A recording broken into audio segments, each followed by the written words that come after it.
What is going on, danksters?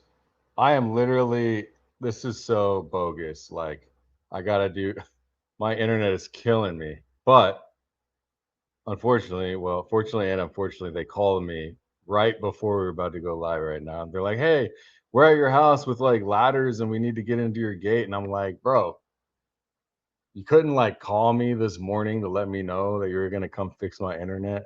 My goodness, bro. So we're gonna schedule for tomorrow morning so we can do this. I'm gonna have my mic over here. I don't have a stand, so just keep me informed on the audio quality. It might sound lower, it might sound okay, but today we are going to be doing some interesting things because Baron Coleman coming in, sliding into like third base with some interesting receipts. And if you didn't catch it, we're going to be showing a lot of his content today. Hopefully, he's okay with that. I'm sure he wants to get this information out there as soon as possible. So we're going to help him do that so we can get more insight. But not only that, what we're also going to do is we are going to use the web app and we are going to look for more information, not just what Baron has found, but we are going to cover that as well.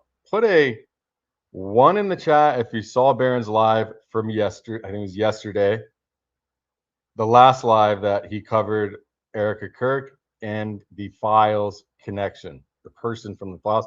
Put two if you have not seen it at all. I'm going to put a poll up actually, it'd probably be best. So I get a feeler for, so I know what to explain. Did you see Baron's latest live stream on EK and EF, I guess? Yes, no. And then put a vote in the chat. We're live on Rumble. We're live on YouTube. We're live on X. Let me know if the mic sounds good. We're literally bojanking it right now.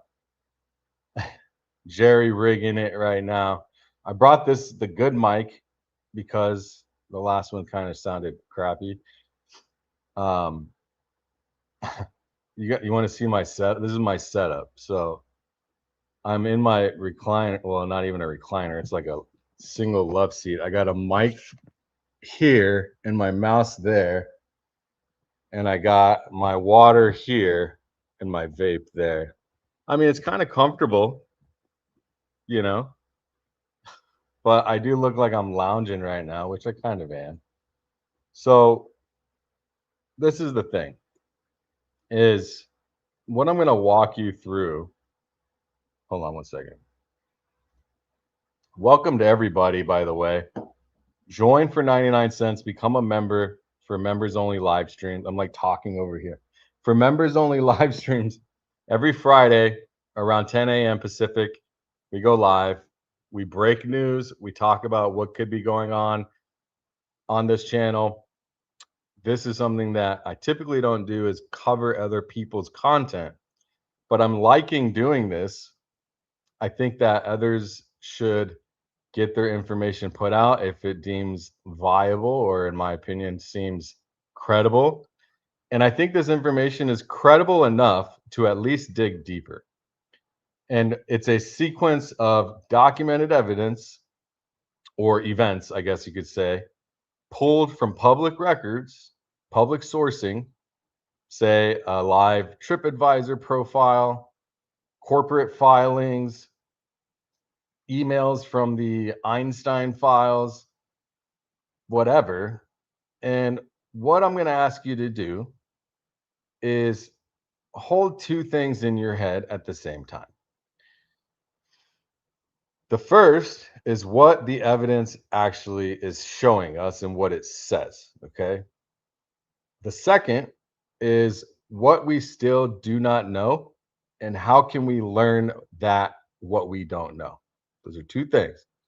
Because this investigation is not finished, and I'm not going to pretend it is, although I have jumped around and I'm talking about other material. It's important that I branch out to other content as well so that I am not just a Turning Point USA financial audit dude. because that's not my agenda here on YouTube. It's to share truth. Now, what Baron Coleman put together over the last 2 live streams that I've seen at least is one of the most methodical open source investigations I have ever seen done on a live stream. And I'll be honest with you, I was kind of bored on his first live stream. I thought it was kind of like, all right, bro, like we get it. You know what I mean? Like it was just all Erika Kirk, but it was important. Like it was important. I don't mean that in a bad way. I'm just saying how much at the time I was like, how much are you going to show every single thing that she posted in TripAdvisor in 2017? Like, damn, it's a lot, bro. So the whole show, at least not the whole show. I can't say for sure because I didn't watch the whole thing. The first one that he introduced this timeline, but I didn't realize, which I shouldn't have sold him short myself on that, what it was going to amount to. And I don't know if he did. Maybe he did, maybe he didn't. I doesn't matter. What he has now is very, very interesting to say the least. We're going to go deeper. I've got the web app open, ready. The foundation, let me check the poll to see where we're at. So 75 votes, and we're going to keep climbing. So we just went from 129 viewers to 144 on YouTube. So please, on your way in, vote in the poll in the chat. I need to know how much I need to explain to people based off of the information we're going to talk about today. It's critical that you understand, okay? And that's going to drive what I say in this intro. Mike sounds good. Everybody happy? We got 81 votes. Let's keep voting. And I will go ahead and explain some more about what we're going to talk about. So, yeah, he presented the evidence. This is a great comment. Let me go back over to StreamYard. Yes, this is perfect. He presented the evidence like the lawyer he is and tied it all together. I love it. That's a great way to put it. He did a very great job so far, and I hope there's more to come. I figured, why don't we try to look through some ourselves? And because I'm not a lawyer, I don't sometimes, I don't understand that. I don't think about how that's going to be. I don't think about the show like that. But I think that it's great that we have someone that does in this space because I've been watching Barron ever since the beginning. And, ever since the beginning of Charlie Kirk's scenario, since I guess when James Lee put him on, I don't know who else talked about him, but that Google SEO shit, that was some shit, bro. That was some fire. I gotta say that. This is just water today. No coffee. I already had my coffee. Okay. Don't forget to the like button. If you're new, please subscribe and share this because we are literally going to go together and I'm going to take your input and whatever. But let me explain a little bit about where we are today and the foundation. How many votes we have? 90 votes. I guess 78% say they have seen it. So for the 20 to 25% that have not seen Barron's show, we're going to cover information that allows you to understand why we're doing what we're going to do today. So Erika Kirk, most of you should know or may know who this person is. Let me format myself here properly. Obviously, Erika, well, it could be also Erika Fronsby, right? And Erika Fronsby is Charlie Kirk's widow or wife as Erika Kirk. Now, you may know Erika as somebody that she has portrayed herself to be. And over these last 5-6 months, there's been a lot of information that's come out to lead us to show us that she is either lied or whatever. Things that aren't true. I use Nespresso. I don't drink drip coffee.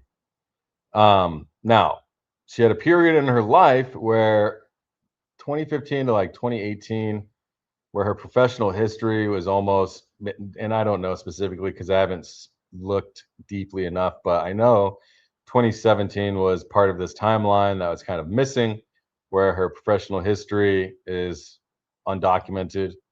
She appears on social media. She posts TripAdvisor reviews.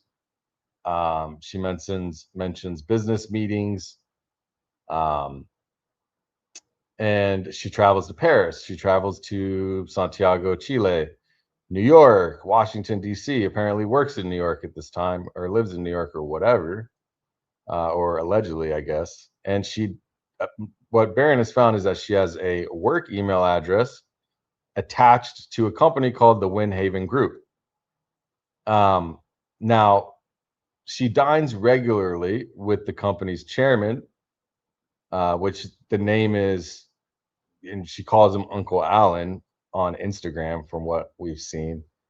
The name is actually Alan Rothstein. The company itself is owned and operated by a man named Jonathan Winston, I believe, who has documented, who has been documented over an alleged $10 million fraud conviction involving his own mother-in-law, and a separate $50 million stock fraud scheme with the Gambino crime family, allegedly. That is not an allegation, actually. Maybe I mean, that is court record, I believe. And the building she allegedly lived in during this period, Erika Franzvi, was 640 Broadway in, was it NoHo or Soho? And it's owned by the same company. None of that really proves anything about the files yet, or Mr. Eggstein, but it proves that there's a woman here who is now the most prominent political woman in the MAGA movement, if that even exists anymore, uh, who spent her formative adult years in close orbit around a convicted fraudster with organized crime ties living in his building, and working at his company, dining with his chairman, calling them family, essentially, and having business meetings, conducting unexplained business meetings in cities across the, European countries, um, with no documented or no certain employer. Now, where the TripAdvisor profile becomes important is that under the profile name Erika Franzvi, it has been active since 2015, I believe. We're gonna have to, let me see if I can pull up some of this stuff real quick here. So I need to open this, and I need to go find this. Let's see. I am so unprepared. Okay. I have no idea if things can be deleted or not. So I'm gonna pull open this. Let's do this. Let's separate this. Let's do this. How are we gonna do this? Let me close all these other windows here. Close. Oh no! Shoot. I closed one of Baron's videos we were going to look at. Let me pull it up real quick. I made a mistake. So yeah, let me open Baron. Let me get that ready. And I guess I do have some timelines, but I'm going to show you a few things here. So let me start with Franz V, and we'll look at her timeline on here, and then kind of try to connect a few things. And I haven't looked as of this morning, but as I'm looking already right now, I see starting. Okay, here, let's go through this together. All right. So this is the allegation. Erika Franzvi, at the time of creating TripAdvisor reviews, end of March, beginning of April, it happens to be that Jeffrey Eggstein was also corresponding in emails stating that he likes to be at certain locations at certain times, and it coincides with the very same locations and places that she had reviews. This is my parents. I have a studio here, but the Wi-Fi I didn't bring a router, and it's not strong enough over there. It's not. It's like a studio. It's called a casita. So yeah, my parents got it like that. They got a house on their house property, and so I use that place, and the Wi-Fi is not strong enough. So I'm chilling in their living room. But yeah. So anyways, it's not my fridge, but thank you. Let's see. So let's open up the TripAdvisor and share the screen. Let's see here. Welcome, welcome. Like, subscribe on your way in, please. That'd be most awesomeness of you. I think this is it. It's hard to tell, really. Let me close all these other windows. I'm used to working on such massive screens. Let me close this file. Not needed. Let me close Discord. Not needed. Paint doesn't seem to be needed. And text files don't need to be needed because we are just talking. All right, so apparently I need to retry. So let's go in here. All right, we're gonna fix this so that things look better, or at least less weird. Oh, access temporarily restricted. Very nice. Is it because, oh, I know why. It's because there was a bot. I was using a bot to scrape the, I hope that they didn't block my IP address. Hold on. I was literally being dumb and I was using a bot. Let me see. Hold on one second. Let me organize myself again. Okay, here we go. We are going to share this screen. Sorry, I told you. Like when I don't have my studio, it's not organized. I don't know what to tell you. Sucks. All right, so there's web. All right, this is it. So let's see how we can organize this. So I imagine, you know, as we go through this, you've got May, and I'm going to just show you kind of, these are all from the 2017, so March. So as we come back, we've got April, so it's all mixed in. So let's go ahead and kind of look through here real quick. Reviews, and then we'll just type in March. Oh, it's not going to let me. March. Find. March. Oh, it doesn't want to let me. I guess because maybe it's a picture or something. So let's go over to Baron and find out where he started this. So let's get to this point. And Baron, I love you. I hope you're cool. I'm going to play a lot of your content. Great work, bro. Proud of you. Keep going. And let's figure this out together, or, you know, not together, but this is an ecosystem. Baron has opened up more doors in the ecosystem. All right. So follow Baron. If you don't know who he is, you need to find out who this man is. So we're going to watch some of this, and I am going to give some insight as well while we do so. So let's go ahead and check it out. Where are the reviews? Oh, there they are. Okay, we're in order here. All right, let me just pull up this page. I'll make this as big as I can so it's something you guys can read. So let me just pull this up. Share the screen here. All right. I will take my banner off so we're not dizzy here with mine scrolling on top, his on bottom. All right. Here is an email from March 24th, 2017. To the extent it's too small, I'll read it out loud, the relevant parts here.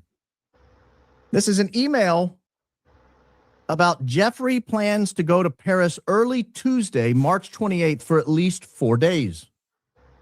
So this is identifying Jeffrey's plans. You guys, when I say Jeffrey, know who we're talking about, right? The guy with the files that were released here recently. There's 3+ million of them, and you can go to the web.io and you can search them. Ian's put together a great tool to do that. The Justice Department has a, which we're going to do, by the way. All right. I have the web.io here. I haven't gotten into it since they did their renovations and made their changes. So this is a live investigation or whatever. We're going to hang out, use this tool, and go through some of this stuff after we watch some of this. We might pause it. This is very laid back and chill. All right. So if you want me to search for something, this is what I'll do. I'm gonna create a QA. All right.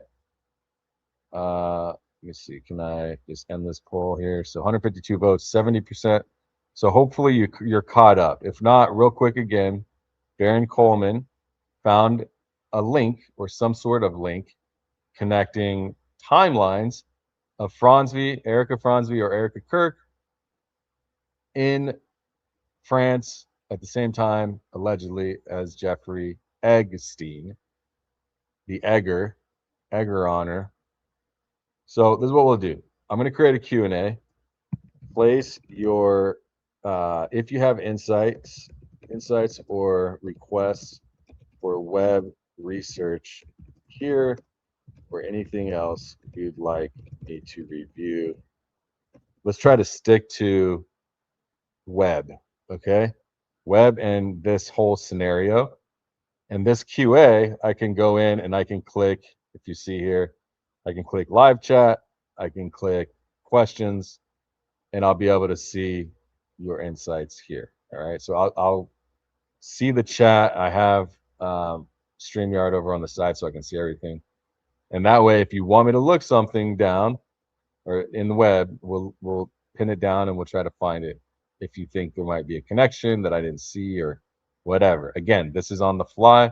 Let's have fun. Let's enjoy. Let's try to bring out the truth and nothing but.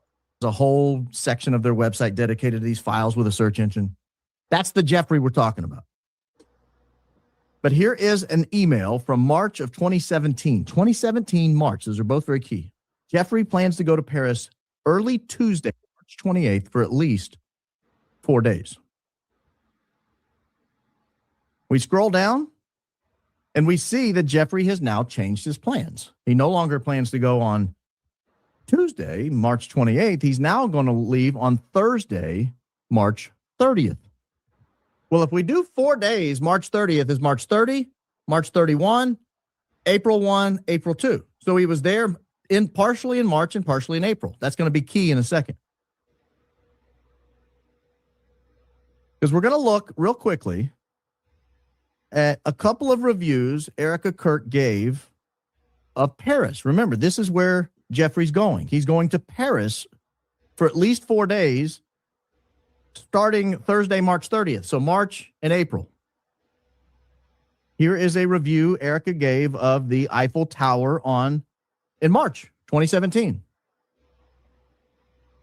So we know, at least according to this, I can't put Zero. I see your. Well, I think he blocks out the email, but if you have the email, put it in the Q&A. If you want me be specific, please. So I have the full information. I can copy it, put it in to web. her there. I don't have the evidence I have that she was there comes from her review of Paris. Her review was posted in May, but if you look at the highlighted portion, it was alleged to have occurred in March. And now we have a date of stay in April. This is a review on the Ritz Paris. And it says it's phenomenal for tea. Our main purpose for going was to have tea and a light lunch. April 2017, traveled as a couple. So we know Jeffrey was there in March and April of 2017. He was there at least 4 days. According to this, he was going to be there at least 4 days. We know he left on March 30th, so that's 30, 31, April 1, April 2. And we know Erika was there the same time period, at least in the same city. Paris in March and April of 2017. Now, this TripAdvisor, if it is indeed Erika Franzvi at the time, is reviewing the Ritz Paris in March and April of 2017. All right.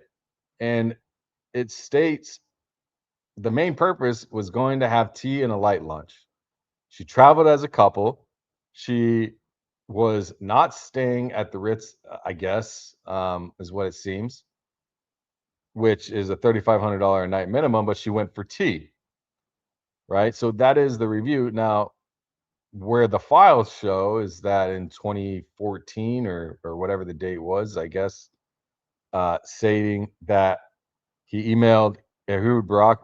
I guess we'll get to it, but you'll see that there's an alignment here. Okay. 17. So they're there together. But let's look carefully at this review because this review becomes very important. I thought it was strange when we first came across it. Because of all the things to do in Paris, you get to see the Eiffel Tower, you get to go to all the museums, you get to see famous mastercraft artworks, you get to see statues, and you get to see the Arc, and you get to see, the river running through there, and you get to walk along the river. There's so much to do in Paris. I thought it was weird that someone in her mid-20s was having tea at the Ritz. And that's the only reason they were at the Ritz, was to have tea. They weren't staying at the Ritz. They were there to have tea. And they traveled as a couple. I thought that's a weird couple thing, to be honest with you.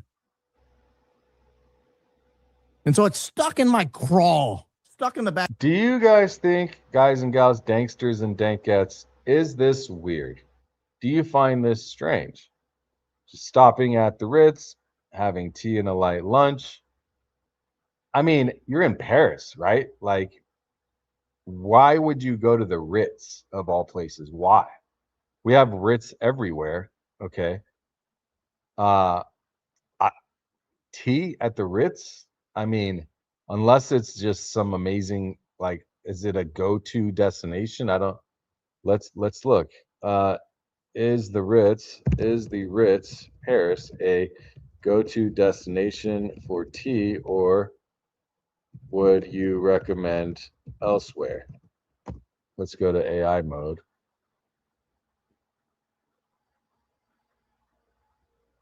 Widely considered a premier destination for tea, but whether it is the right choice for you depends on whether you prefer a sweet-focused French experience. The Ritz Paris experience. The Ritz offers a distinct French-style tea in the Salon Proust, an intimate library-like setting named after Marcel Proust. However, now this says intimate library-like setting, but remember, this states patio, on the outdoor patio area. So this was not obviously where they were, apparently, allegedly. So if I were traveling to Paris, would you recommend Ritz for tea or somewhere else for a great experience?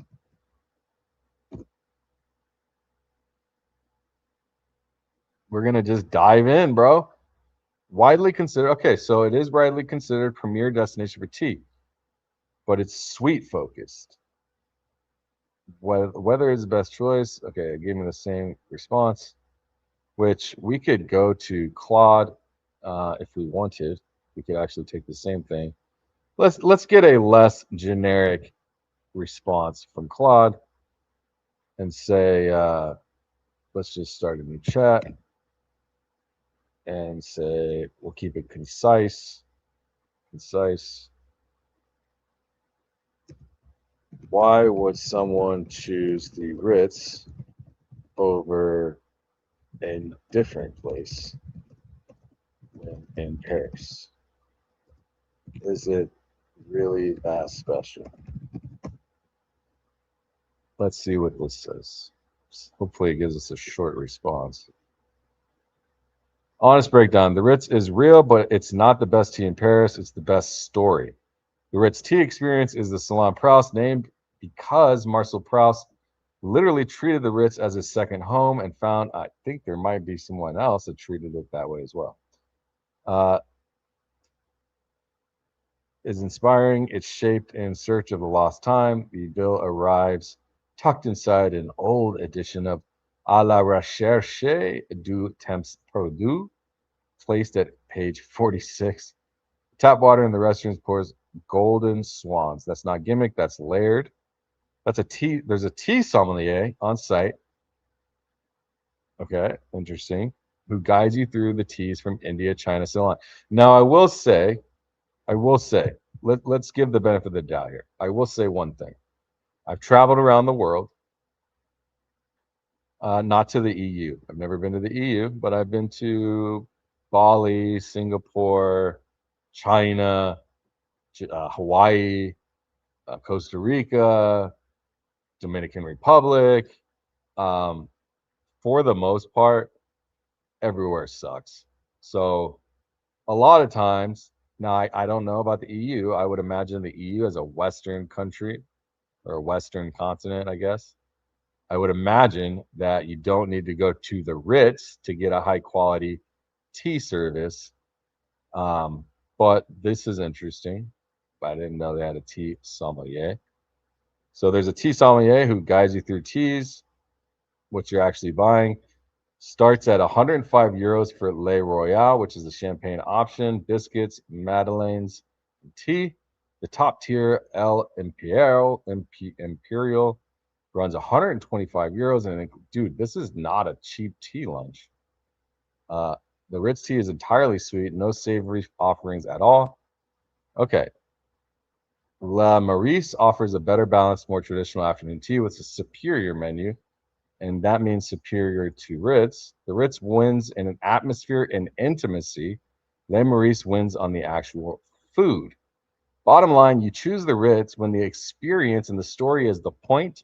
You're paying for place, I don't know. Vendôme for the Proust mythology, for Coco Chanel and Hemingway having walked that same floor. The hotel was founded in 1898, and has hosted figures like Coco Chanel, Ernest Hemingway, and Princess Diana. It's genuinely special in that sense.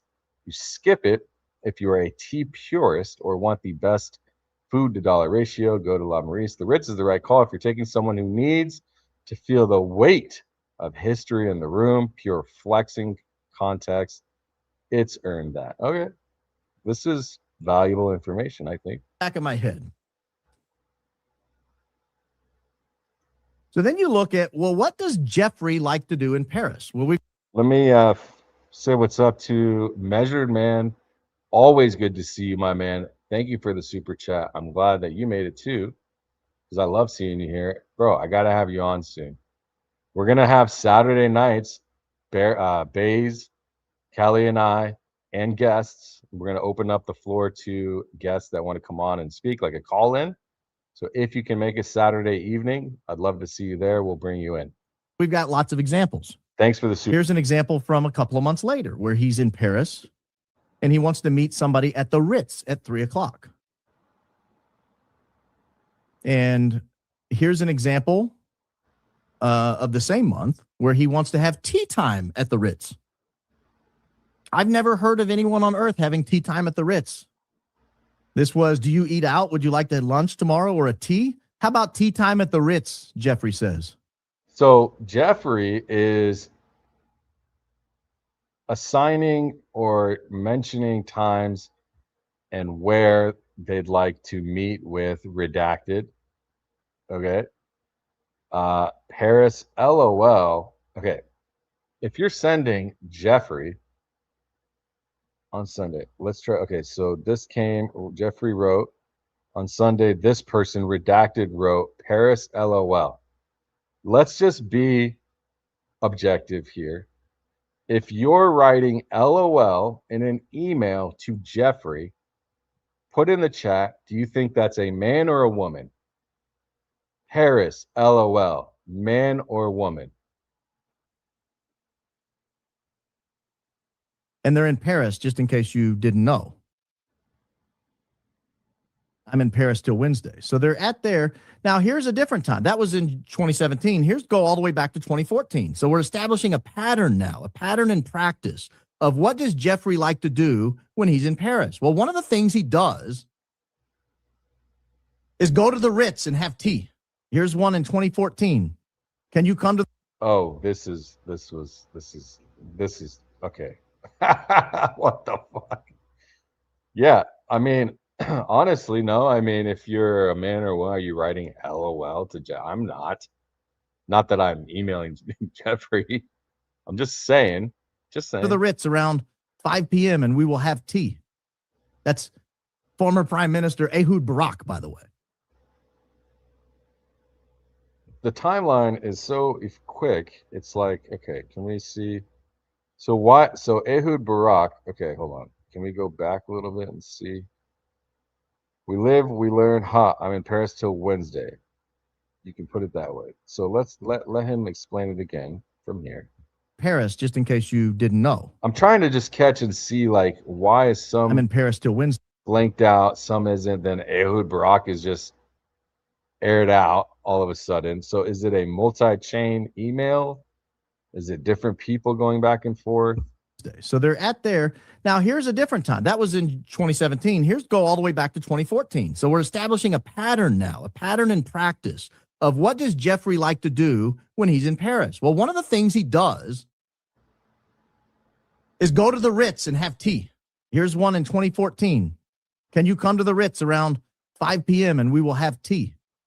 That's Ehud Barak, December 14th. So although these timelines are 3 years apart or 2.5 years apart or whatever, you're seeing this is what Mr. Epstein enjoys. He likes tea, allegedly, at the Ritz. And he's talking to heads of state or ex-heads of state and politicians for meetings and stuff like that, right? So this is a clear desire to meet at the Ritz over tea.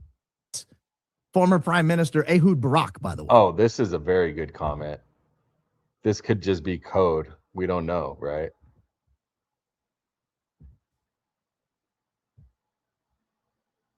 And then you scroll down a little more. And this is Jeffrey talking to someone. Would you come alone at 8 to the Ritz? You don't have to bring anyone. I'll see you there at 8.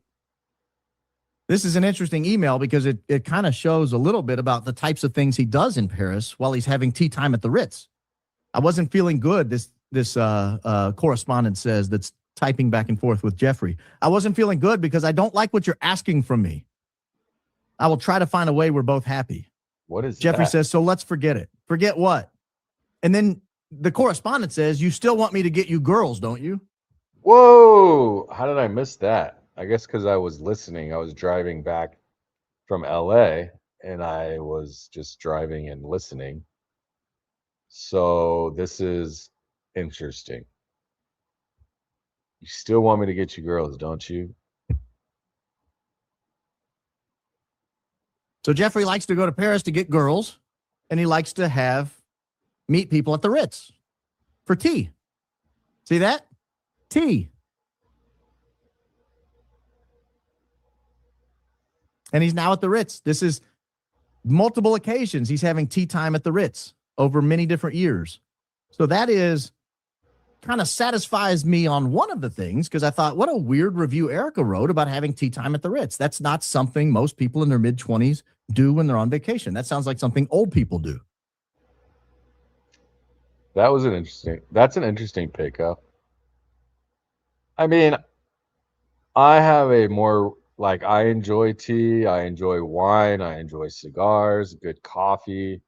I could see myself, I mean, am I old? I'm 37, right? Yeah, 37.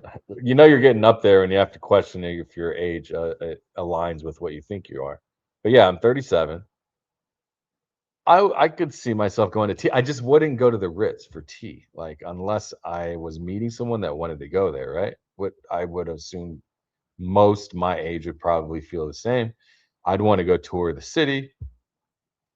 And if you look at the Ritz, I mean, I would say I understand why Erika wouldn't have stayed there, because it starts at like $3,000 a night. It's a very expensive hotel in Paris. And she didn't review it for staying there. She reviewed it for tea time at the Ritz. And now we know one of Jeffrey's things he likes to do is meet people at the Ritz for tea time. That's what he likes to do when he travels to Paris. Across multiple years, like 5 different years, he's having tea with people in Paris. But we do know where she did stay in Paris. She stayed at the Hotel Plaza Athénée. It's an interesting hotel. Never have enough amazing things to say about this hotel. Rooms were pristine and extremely clean. Staff was amazing, very attentive. Our room had an incredible balcony. Concierge was extremely helpful when it came to making reservations. The Athénée is the place to stay in Paris. Well, I'd say so, because it also starts at about $3,000 a night. Again, She was in her late 20s. That's a very expensive vacation, even if you're only there for one night. That's like roughly the amount the average American makes in a month before taxes. What's up, Annie? No need to pay your dues, but I appreciate the super. You know how much I do. Good to see you. Staying Welcome. at the Hotel Plaza. Thank you. Athenae. Thank you for the super. And it appears she was there for multiple nights because she was doing reviews in March and doing reviews in April. So here she was there for multiple nights. It's a beautiful hotel, by the way. Look at this. Very nicely done in the Hotel Athenae. Well, where does Jeffrey like to stay when he goes to Paris? Anybody want to take a guess? Anybody want to know where Jeffrey stays when he goes to Paris? I'll give you a hint. It's the Hotel Athenae. That's exactly right. He also likes to meet people there anywhere you want. Plaza Athenae at 215. That is the hotel there. We scroll down a little bit. Depends on meeting at 14th at Plaza Athenae with so-and-so. Redacted. We scroll down a little bit more and we find, can you both meet me at the Plaza Athenae at 5? So this is over about a 4-year window when he is traveling to Paris. He likes to stay at the Hotel Athenae. A little birdie this is Jeffrey writing to someone else. A little birdie just told me you were at the Plaza Athenae bar. You still out? Meaning I am at the Plaza Athenae bar. It can be there in mere moments. This is several years ago. I just woke up. Yes, we can meet. Why don't you meet me in front of the Hotel Plaza Athenae at 3:30? This is someone who's very angry. And if you're just coming in, I'll let you know one last time and we'll keep going. Baron Coleman, great investigative work with Daisy, whoever else perhaps, has put together a timeline and found that Erika Kirk has created TripAdvisor reviews that align with the same timeline as location-wise of what Jeffrey Egger likes to go to those locations, right? And if we go back to March, we could see the locations. Phenomenal T. Here we go. And I think there's a few of them. Can we find? I think these are all images. I don't know. Okay. There's only one. Phenomenal for T. We see that? Do I have to log in? The Ritz is general, never disappoints yet. There's nothing like the Paris location. This is a top hotel you must visit if you're not staying there. The quiet area that is in with all of the high-end shopping is great. Our main purpose for going was to have tea and a light lunch on the outdoor patio area, and it was such a relaxing experience. Service is slow, so plan accordingly. So that explains, like, this is where Barron is tying in April reviewed by, and travel was April, beginning of April. So perhaps she reviewed later in the month and then traveled as a couple. Now, what's interesting about this is that this review came on the back of end of March. So there's this timeline here that Barron's going to put together as we get through it. All right. And if we go back and we find, maybe we type in Athenae. I will never have enough amazing things to say about this hotel. This is April. Let's see what else we've got. This is also there was no cathedral, so Athenae. So there's one Athenae right here. So in April, I will never have enough amazing things to say about this hotel. The rooms were pristine and extremely clean. The staff was amazing and very attentive. Our room had an incredible balcony, and the concierge was extremely helpful when it came to making reservations. The Athenae is the place to stay in Paris. So he's tying this in with Mr. Epstein stating that these are the places he likes to go. Ritz for tea, Athenae. All right. Uses a lot of exclamation points anyway. Somebody 30. A little bit. To go, I just woke up. Yes, we can meet. Why don't you meet me in front of the Hotel Plaza Athenae at 3:30? This is someone who's very angry, or uses a lot of exclamation points anyway. I heard that when I was driving. So it says, "Hello, Jeffrey. I'm sorry for this, I'm sorry for this waiting. I equals waited 2 and exclamation, exclamation, exclamation, and waited a long time since came back home. And this situation pissed me off so bad. Why do they type like this? Exclamation times 3. I came to the internet yesterday morning, wrote you. I came to the internet yesterday. What? Wrote you about your plans, but then my equals dad just took me away from this awful hotel and told go show me the city, I guess, why I came here. Should I sit in this room and you will go away in the night to the people I don't know, etc. It just drives me crazy.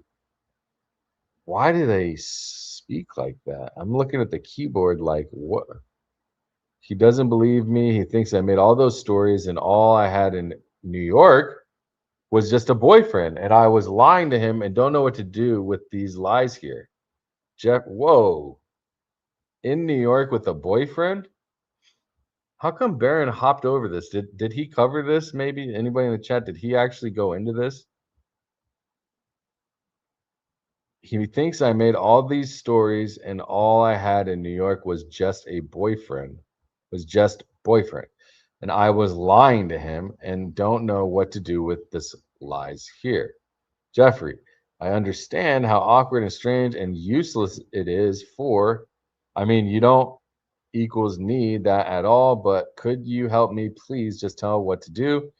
I promise you that since he will see somebody here who waited for me, he will let me go all day Monday and Tuesday. Sorry for the situation, Jeffrey. I really didn't mean that. Just tell me how it is right, and I have no more strength to cope with it. This is someone who's very angry or uses a lot of exclamation. I mean, when I look at this, you're talking about somebody who at first, when you're saying come to the internet, is it's like a very weird way to state it, but maybe it's purposeful. And also in New York, and so this is dated 2011. Do we have a timeline for where Erika was at? Maybe if I can pull open my projects, TPUSA. Where was Erika Kirk at living and who with, allegedly speaking, in the year 2011? Was she in New York with boyfriend? Can you find current data on this from public social media sourcing? Let's put on thinking. Let's find out. Does anybody know? Oh, yeah, I guess I should have said Frosby, Erika Kirk, then Erika Fronsby. Let's see what we come up with.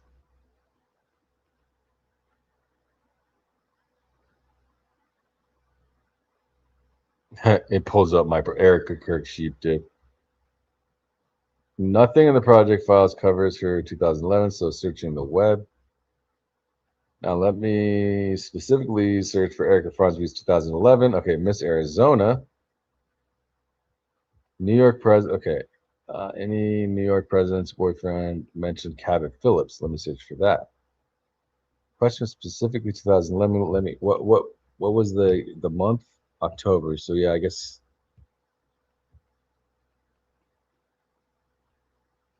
one, not New York.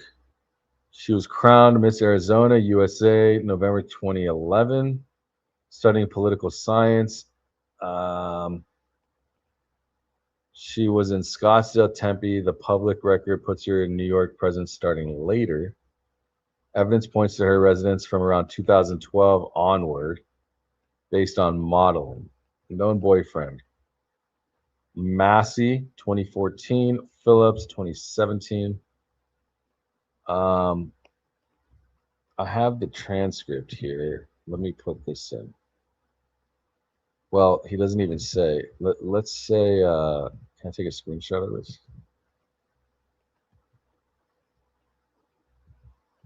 Let's put this in. I am trying to identify if this person is Erika Fronsby.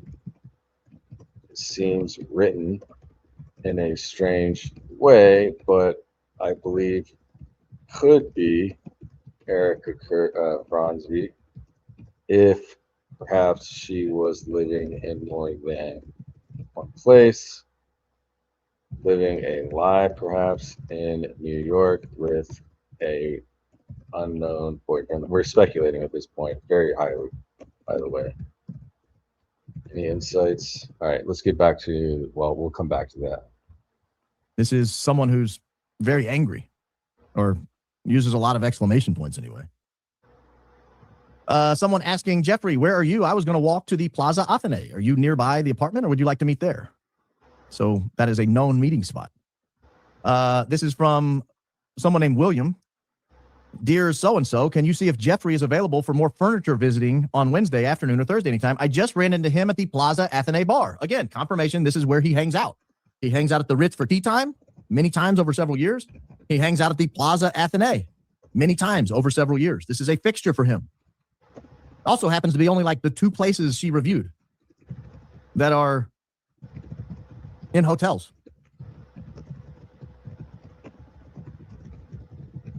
I think it's an interesting set of coincidences. I would not look at this and say, this is definitive proof that they traveled to Paris together or that they traveled to Paris to meet. I would never claim that. I think that would be reckless. But I would say, I think I would want to answer that if these facts were out there. If I only reviewed a few places in Paris and only two of them being in hotels, and both of them are places Jeffrey likes to frequent when he's in town, either stay at or particularly tea time at the Ritz, I'm telling you guys, I drink tea every day. It wouldn't dawn on me if I was in Paris to go to the Ritz to have tea. It wouldn't dawn on me. I will say, she said that Athena is Athene, all right? Business trip, Athene is the place to stay in Paris. The review says our room had a balcony. She was not alone, allegedly. Now we're going to pull up. I mean, now you're seeing, and we will pull up files live. At least emails from alleged said files, which we will start searching shortly. But can you meet me at Plaza Athene at 5? A little birdie told me you were at the Plaza Athene bar. I just ran into him at the Plaza Athene bar. Why don't you meet me in front of the Hotel Plaza Athene at 3:30? That is not one email. This is multiple emails, multiple time frames, multiple people, one location. She stayed there. She stated, okay, at first I wasn't sure where she stayed. Now I know she stayed there from at least this profile output. And Mr. Epstein has used it as a Paris base for years. And they were both in Paris, allegedly, at the same time frame. Okay. She has tons of contributions on TripAdvisor, and the only two Paris hotels in the entire profile, from what we could see, are these two, right?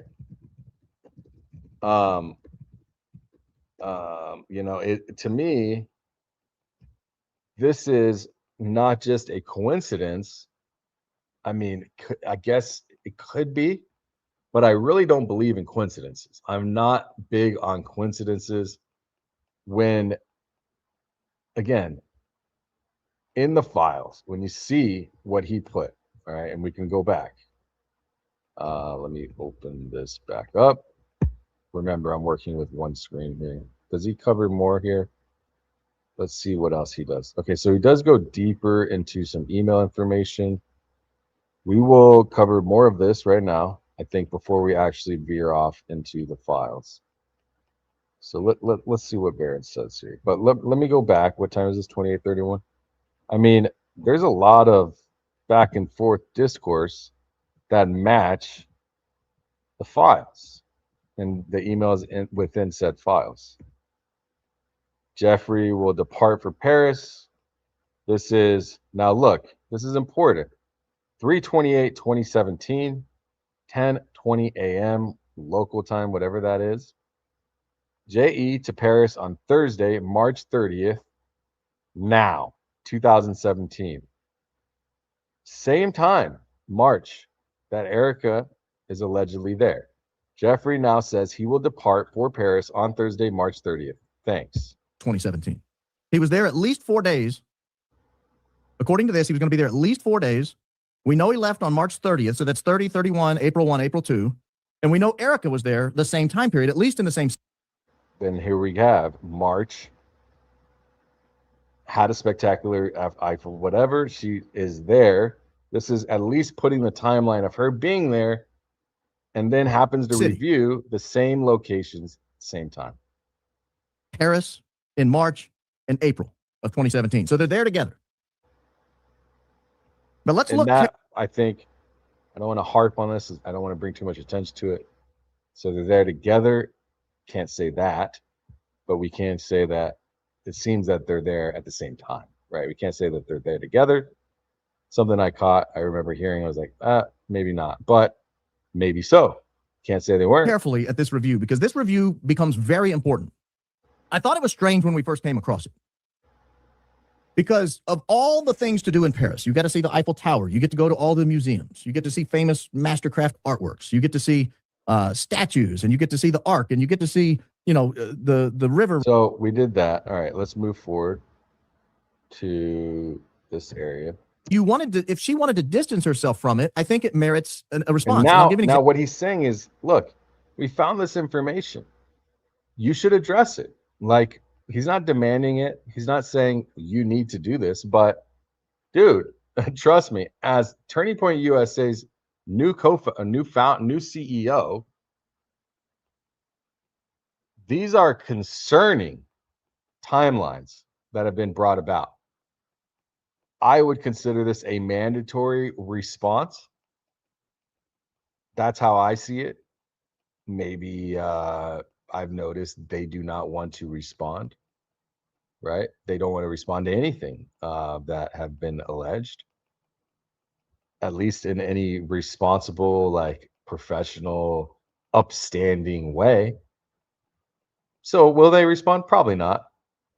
Example of why it merits a response. When it was alleged recently that Erika had gone on a shopping spree the day after Charlie passed, I didn't report that because I thought, I don't know who's buying the suits, and it didn't raise to the level I thought was worth speculating on. It didn't rise to that level to me, and I thought it was relatively taken care of by a quick response from someone on the TPUSA team. In this case, it was Mikey McCoy's wife, Eliza. Eliza McCoy came out and said, I can explain this. I was the one buying the suits, the athleisure attire. It was a crop top sweatshirt. Very good point. Something was addressed.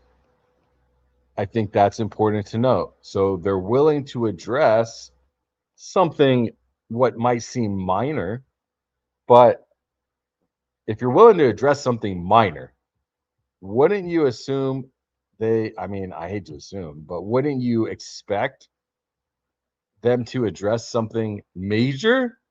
Like, you're addressing outfits and buying sprees. Why not address something important, like connections to a file that nobody should be connected to? At least this is pretty damn close. Like, I was texting someone today, and I was saying, I think I was texting Baze, and I was like, I don't know who it was. I don't remember. Somebody. And I was saying, I talk to so many people every day, especially in the morning. But I was saying, this is pretty damn close. It's really hard to tighten up something to be like, got you. It's really hard, especially in this situation. But damn, like I've done it with the finances. Like I got you, bro. You go look at my timeline, go to my Charlie Kirk investigation playlist. I got your ass. All right. Nobody's addressed it because they got nothing. They can't say anything, bro. Because I know I've learned the law. I've done the research. I spent months investigating the finances. I got you. All right. And I still am careful about my language. However, when it comes to these more speculative research, timeline, connectivity things, it's much more difficult to say, I got you. But dude, this is pretty freaking close to an I got you moment, right? How much closer can you get besides, hey, like what we would need is the emails to actually not be redacted. That would be I got you. But guess what? It's a cover up. So we'll never get to find out unless someone has the soul inside them to let the truth out. Or some kind of crop top shirt. I think a black blazer, athletic blazer, maybe a tracksuit or something like that. It was 4 or 5 outfits, cost a couple, $1,000, maybe a little bit more. I mean, not unusual for people with a lot of money. It's not an unusual purchase. But it would have been unusual if it had been Erika there buying it at 10 a.m. the next morning. That would have been very unusual. But I felt like TPUSA did a good job of coming out quickly and saying, whoa, whoa, whoa, whoa, whoa. I know that looks bad, so let's address it. Well, let me tell you, this looks bad. This looks bad. So I would expect in the next couple of days, TPUSA to come out and say, I can explain it. I've never met the man. In fact, I would encourage her to do that. I would encourage Erika to say she'd never met him. She'd never interacted with him, never ran in the same circles. To the extent their friend groups overlapped, it was unknown to her. I think that would be a very smart thing for her to say. I'm not calling on her to say it. I'm not demanding she say it. I'm not asking for. So what I want to do is I have some things that I want to look up here. So what I want to do is this. Let's give me 1 second. I'm going to type something up and use my AI to help me scrape that account. 1 second.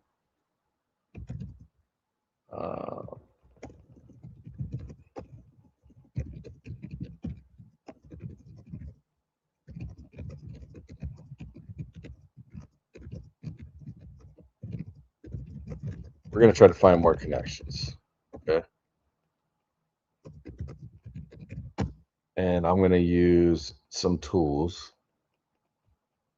And we're going to go to the web app, which is right here. And I have to deliver this prompt. I might be able to do it without it.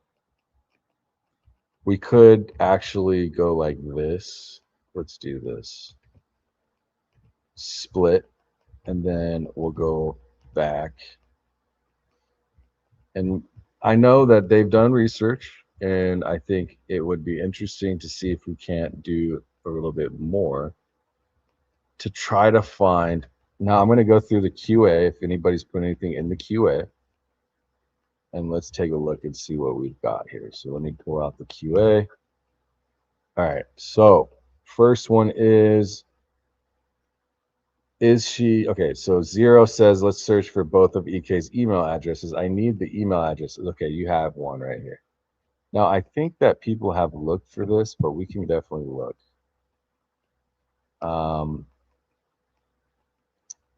I'm reading through these right here just so you guys, if you guys want to take a look with me. So right here, can I zoom in at all? Okay. So let's address the emails, and then he gives me one. Is she in the files? What do you think tea or tea time means versus pizza? Just asking. I haven't really thought that deeply about it, but we could definitely look. I think that we should absolutely look. So what I'm going to do is I'm going to take this stuff and actually create some prompts here. So what we'll do is let's create some prompts. Let's create some web prompts for this output from the audience, from y'all direct. All right. Oh, I don't have my video uploaded. Okay, well, we'll do that later. Let's go to the web. All right, so let's do this. We'll separate these for now, and then I'll come back to them. Separate views. I haven't seen this at all since the new update. So let's take a look and see what we've got. And remember, we have the QA open on YouTube. So please go in there if you'd like. I'll try to get to all of them. We'll go through. So new investigation. Will they add more ability to search stuff? Are these my data sets? Okay, it's fresh, right? So Erika Fransby. Let's take it here. I'm going to take a screenshot. And so I'll show you kind of how I do this if you want. I'm going to just use Claude for this. So what we'll do is, here is the web app. Let's create some prompts with the above outputs you've delivered. Give me the input for this intro page. All right, intro page, description, etc.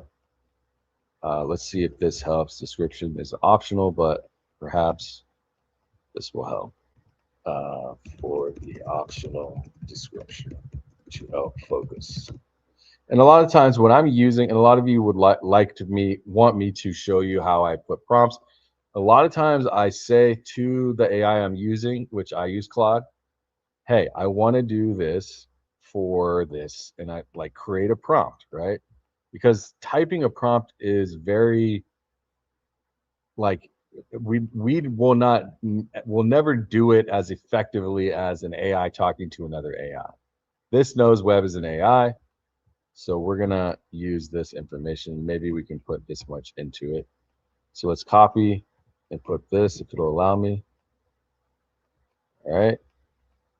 Can we create, or is it too long? Not create. For data sets. What is it not going to let me? Select up to 5 data sets. So we need Epstein,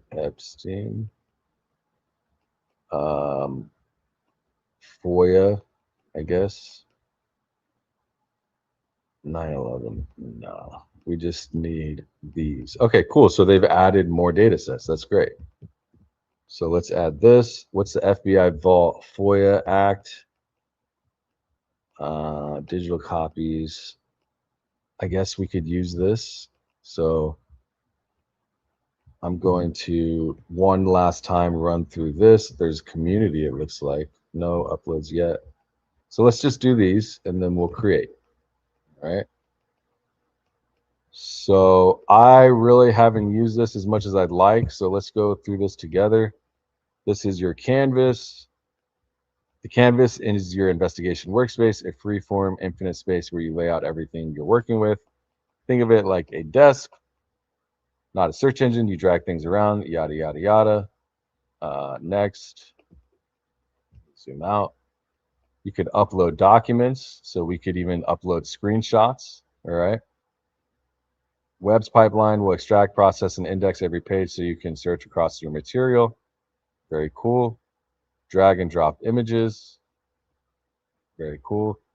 Sources and the internet. Beyond your own files, you can pull in sources from the web. Use the internet chat mode to search. Oh, great, man. They've made some great updates. Cool. So as is, it is not connected when you're looking for file information, unless you want to open up to the internet and connect the dots. Once you have your sources on your canvas, you can draw connections between them, link a paragraph in one document to a section. I'm going to look kind of retarded doing this because I use like the very basic beta version. You have all the tools you need. So start working. All right.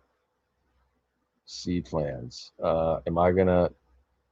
Oh no, I don't mind paying. Do I have to do this before I do anything? Chat. Oh man. Okay, hold on. Do I need to buy a plan real quick? I'll do that real quick. Just let me access to all public data sets, unlimited AI system responses, no uploads. BYOK, upload 2,000 pages. I can get this for us real quick. Let's see. I think we need probably this one because I'm going to want to upload stuff. Here, let me take care of this real quick. Bear with me. I didn't know. I should have looked before. But feel free while I'm doing this to go ahead and put your information or QA. I'll buy the month right now. Subscribe. And we should be able to do it. Hopefully, all their data is safe because the first day that they went and did a public thing, some gray hat hacker did hack the program. Okay, so it looks like we're there. All right. Dashboard. Do I need to do this again? There we go. 2 minutes ago. Okay, cool. So you just did Investigator? Okay, no worries. We did the one where I can upload images and stuff. So let's get to the point. So here we go.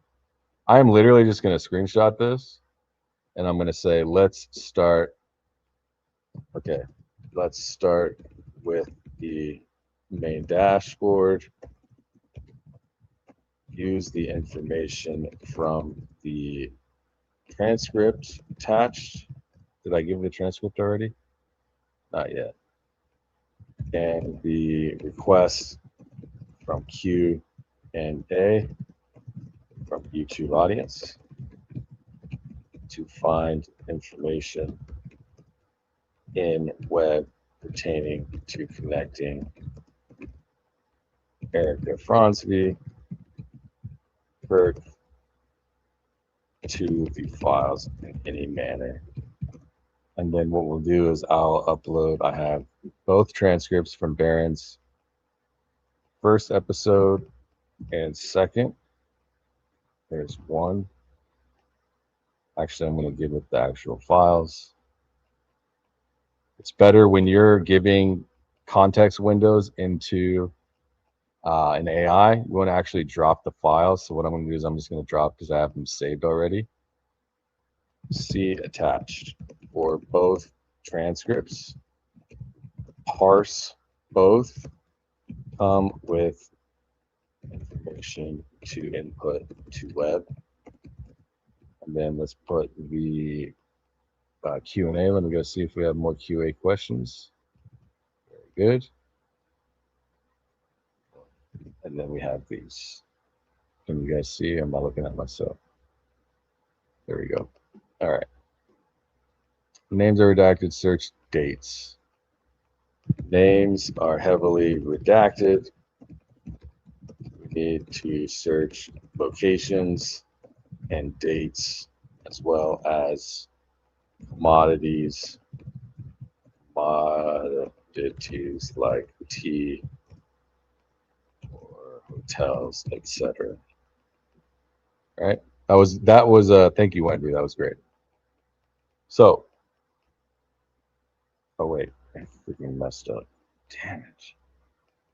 Shoot. Here, let's start it back here so we get a fresh context. And then boom. I can't even do that. Dang it, this sucks. I wanted to put the actual window, but I can't here.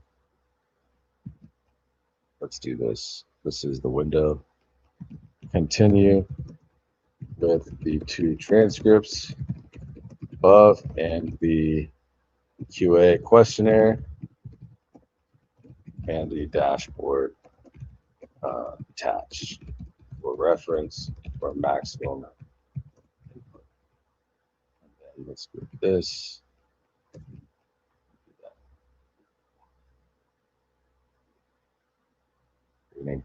Here we go. Perfect. We are making it happen. We are cooking, as we shall say. Chef is in the kitchen. Welcome, like, subscribe, hit the notification bell if you haven't already. Become a member for 99 cents. All you got to do is hit that join button, and you can come join us every Friday and get insight to the Dankster sphere. I really do it this way because I don't like to waste context. All right, so this will tell us exactly how to do it. Paste these one at a time into the web chat box. All right, so we're going to do these. We could paste them all, but let's start with one. All right, let's look together on this one. Search for any emails referencing Paris travel departing March 28th through March 30th, 2017 for at least 4 days. What hotels or locations are mentioned for that Paris trip? So we're going to start slow and we're going to ease our way into it and see what we come up with.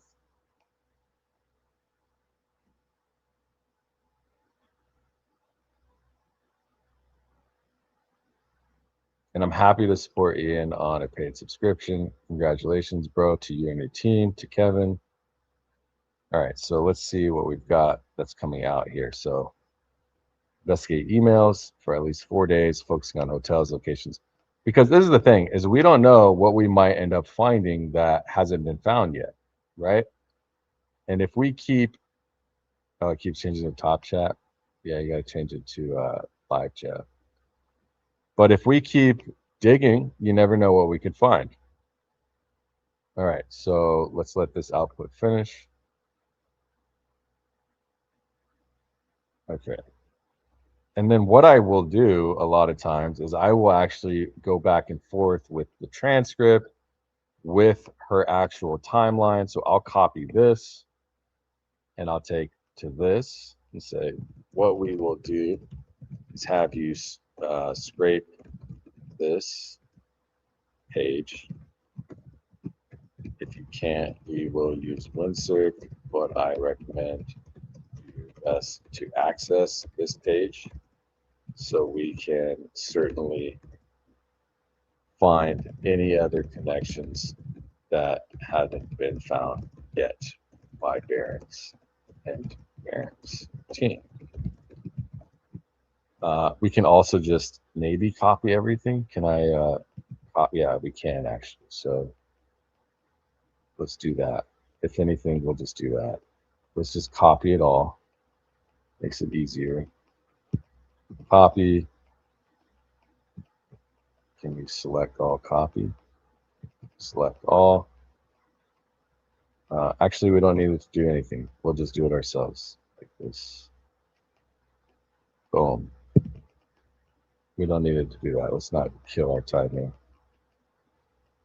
Have you take the TripAdvisor information that I've attached. Let's remove all of this. So we can certainly find, so we can try to find any connections that haven't been found by Barron Brain's team. We will cross-reference this information with Webb's output. All right. So far, Webb's output was this. All right. So then let's go ahead and mash these together and start working like this. And then we can actually go and look. Actually, we probably shouldn't mash them together because welcome to the new member, John Miley. John Miley. Welcome, John.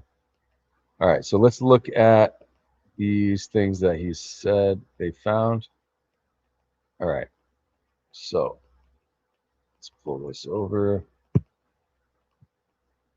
zoom in. Jeffrey plans to go to Paris early Tuesday, March 28th. And so I think that's what's been found already. Jeffrey plans to go to Paris early Tuesday. That's fine. So what we'll do is we'll screenshot these. Screenshot, mash together. Yes. Screenshot, exit, screenshot, boom, exit, screenshot. So these have already been found. Man, look at all that redacted, bro. That's crazy. Screenshot, boom. Jeffrey depart. So yeah, so this seems to have been found, right, already. J.E. said he will stay in the Paris until April 10th. Dave and I will airline home Friday morning so I get my time off. Yay. So they're working. That is some work. Okay, right? Let's see what else we've got. Okay, so that Hotel Maurice was mentioned. Didn't she do something on Hotel Maurice as well? Is that this? Great address again. This is 2012. All right. We're going to just keep taking these. Sell. You can upload 20 attachments at a time to Claude. What else is this? Looks like we've already gotten that. Let's look here. Hotel Sofitel. This one says the fall has arrived in Paris, already cold and rainy. Studio apartment and I very successful. Okay, so we are adding more to our search vector. This one says Ville de Temple. Make sure I'm not duplicating my input here. Okay, cool. And so we will just keep going one by one. Did we see this one already? Oh, this is new. Design hotels, blah, blah, blah, blah, blah. And then what we'll do is we will keep going. I want to get all of these so Claude can understand, oh, this has got more pages to it. What we are able to see and then start building this timeline here. All right. Okay, cool. And then this one.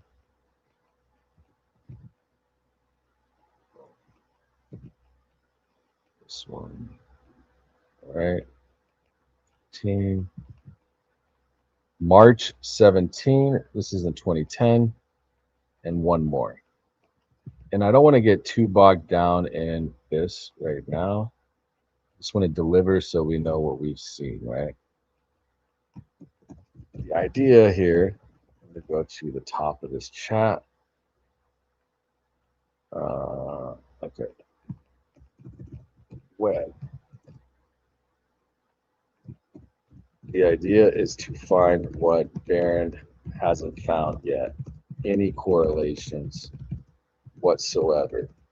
Timeline correlations to Franz-V / Epstein and affiliates, locations, anything at all.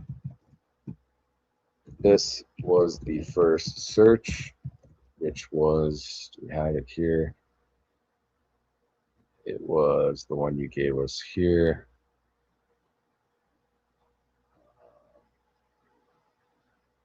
Okay. Let's see. Right here. One right here. All right. Oh no. Drop something important.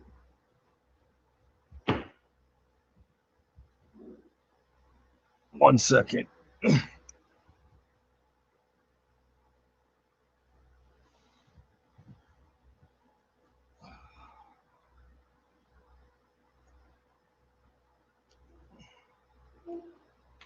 All right. Let's keep it moving. Let's keep it moving. All right. Let's move that out of the way. All right. So what does this say for us here? All right. So this is saying what Barron found March 30th departure. This is gold. Webb just confirmed the full travel timeline independently from the documents. Now here's what Barron has not connected yet based on cross-referencing the TripAdvisor data against this one web output so far. All right. What Barron found, March 30th departure, at least 4 days, extended to April 10th. What TripAdvisor data now shows, Franz-V reviewed the Ritz Paris Hotel, Plaza Athénée, the Louvre, Musée de l'Orangerie, Champs-Élysées, Notre Dame, and Pont Alexandre III. All dated 2017. She reviewed the Eiffel Tower, dated March 2017. The Gap Baron missed. Epstein was confirmed in Paris from March 30th through April 10th. Franzvi's reviews place her in Paris in both March and April. That is not a 4-day overlap window. That is potentially a 10-day window. Paste these next into web. Epstein stayed in Paris until April 10th, according to March 30th email from Larry Vysotsky. Find any emails referencing meeting, visitors, or activities in Paris between April 1st and April 10th. So let's run with that next. Okay. Input delivered. Boom. So I'll let it know what I put in. We got mic action, right? Okay. Here is the output from web.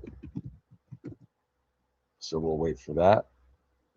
Let me know if you guys like this, if this is interesting for you, if this is boring, let me know. I mean, I love doing this stuff. I'm an AI lover, not like weirdly, but kind of weirdly. What's going on today? So you might want to go back and watch. If not, I could catch you up. Baron Coleman found information regarding correlating time frame of Erika then Franzvi in March and April of 2017 in correlation with Jeffrey Epstein being in the same location, same city of Paris, France, same location as in hotels, enjoying the same things like tea, okay, same hotel, Athénée. So you may want to go back. If not, you can hang out with us and then go back later and watch after. It's up to you. This is probably the more interesting part because we might break some news. It does say here, let me go to the bottom of this output because there's a whole bunch of inputs that it says that we need to put in. Paste these into web, find any email, we can do all of that. It says the Paris overlap is not just two hotels. New York reviews from May through July show a pattern of hotel lobby meetings, work dinners with unnamed companions, and DC corridor travel, all with no employer. The Rome reviews show she was already in a 5-star hotel this week before Paris with no income source. The through line is a 6-month period, March through August of 2017, of expensive, unexplained travel with business meetings at luxury hotels and no paper trail of who was paying for any of it. Sorry. So here we go. So we've got Webb's output. And it went through its steps. Based on my investigation, I found significant information about Jeffrey Epstein's parents' activities. Here's what the documents say. The revised schedule, contrary to the March 30th email saying he would stay until April 10th. The actual schedule changed dramatically on April 5th. He sent out a detailed schedule showing April 6th, day trip to Marrakesh, Morocco. Return to Paris in the morning, then fly Paris to New York on April 7th. April 8th, New York to LSJ, Little St. James. I also have, well, Flight Radar won't take us back that far, but I do have Flight Radar. Return to Islip, meet Jean in Islip. The schedule has distributed. So, okay. The canceled visitor. On April 4th to 5th, there was a significant email traffic about a planned visitor to Paris. Leslie Groff emailed Epstein, can redacted go to Paris? Checking in, will redacted be able to take this trip? Let's see what this says. This page contains an email exchange. Oh, it's over here. Let's small this. Can we zoom in here? How do we open this up bigger? How do I do this? Highlight mode. Oh, cool. We could actually see the email like this. Okay. So let's copy this. Let's copy this. We'll copy all of this. Let's go like this. And then we'll ask Claude, would you like me to deliver any of the numbered PDF or do you have any insight on what this could mean for our current investigation at this point, and where should we go from here? Create a summary so far of what we have found to this point regarding what we are seeing from the output. All right. Uh-oh.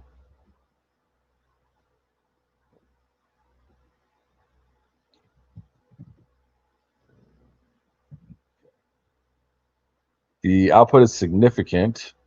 Here's what we have and where to go. Findings so far: the Franzby TripAdvisor profile shows stay at the Hotel Plaza Athénée in Paris.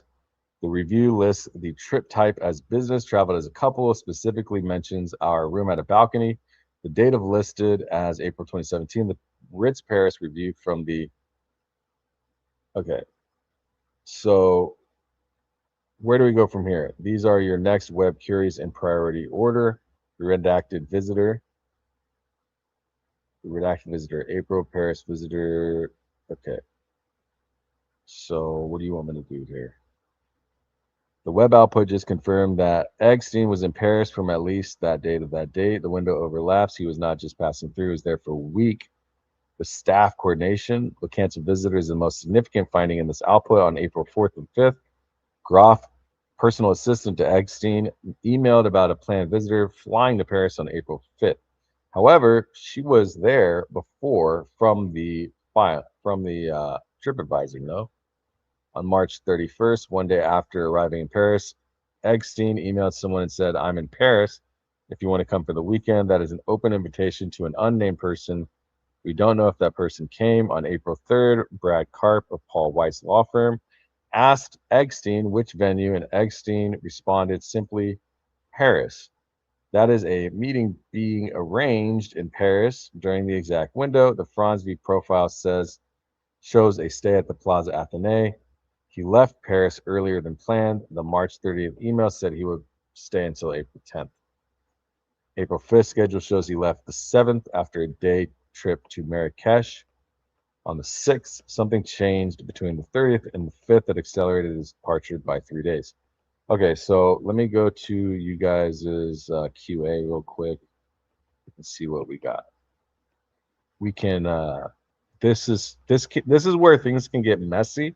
I'm gonna let you know right now, because it's gonna start. We can put in the redacted visitor, the March 31st. We could actually probably look at this and then try to find all of these.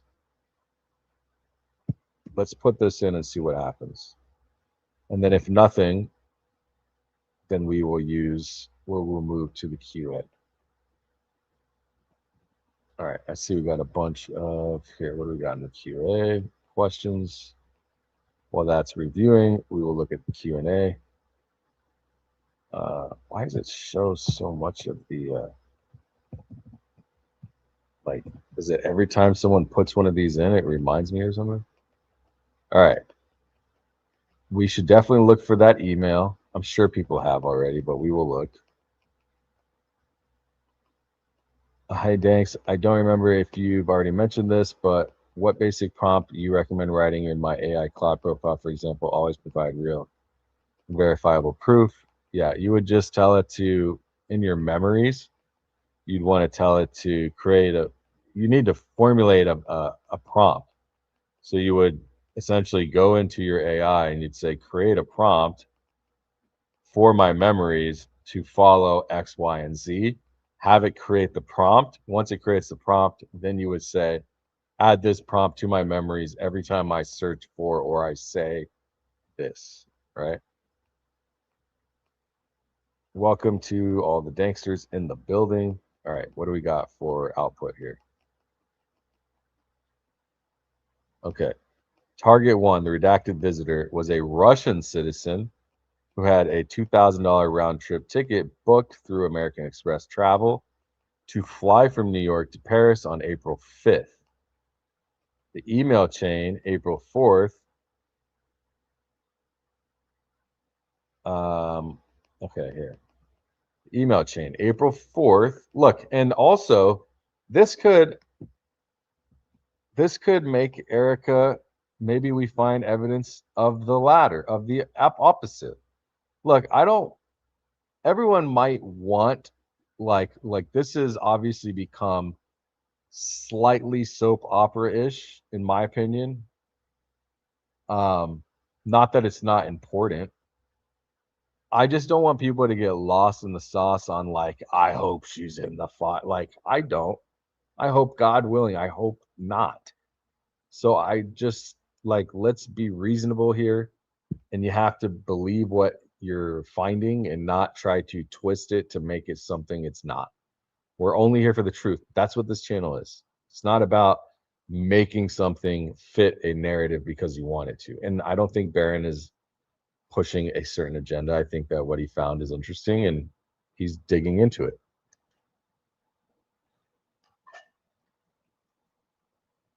Which is exactly why I do the same. Except I can use these tools to go further. Maybe they have, maybe they haven't. I don't know. I'm not saying they haven't, but all right. Email chain. Groff, below ticket for redacted to fly to Paris tomorrow. It was $200 less to purchase a round trip. Okay, to send redacted the $2,074 on the next day. Checking, Leslie follows up. Checking in, will redacted be able to make this trip? An hour later, Epstein responds, and she will not be flying to Morocco to meet the king. What? Let me see this correspondence. Why? I want to meet the king. What the hell? What did she do? What did she do to not be meeting no damn king? All right. Checking in. Will blank be able to make this trip? Below is the ticket from Paris to fly to Paris. So this person is apparently flying from Russia to Paris. Right? Is that what I'm understanding? What we'll do is we'll just take this whole thing. I don't want to take forever reading this. So I'm going to say create summary explanation, as well as any additional new ties concerning Erika and Epstein. Should we move in a different direction since we are seeing Russia here, or is there Russian? Remember, Erika was in Ukraine. When was she there? Was she there in 2017? What date is this? Okay, so this is 2017, surely. April 5th. Or is there Russian ties since Erika was known to be working out of Ukraine due to her nonprofit work? Oh, Romania. Sorry, I said Ukraine. Are you sure? Yeah, you're sure. I'm sure too. Well, let's look on a map.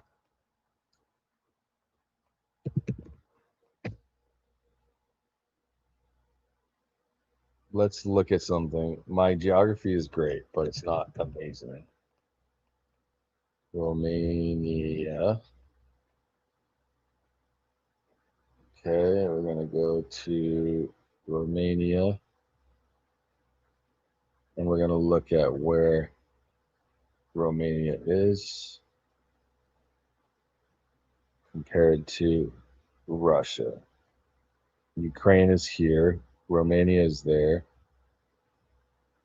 Russia's over here. So why would you fly?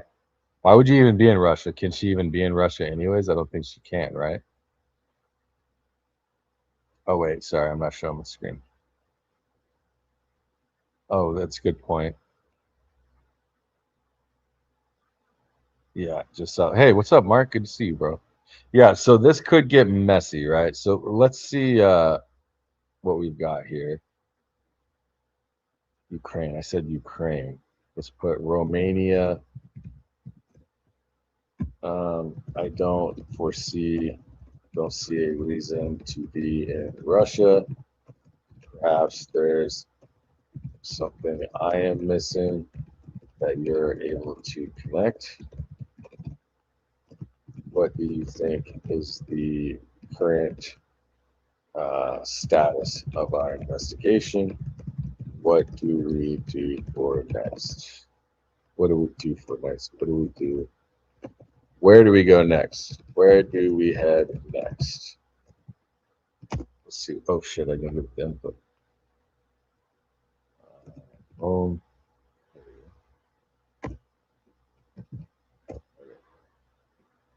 what's up, chat? Put a W in the chat if you're enjoying this type of content.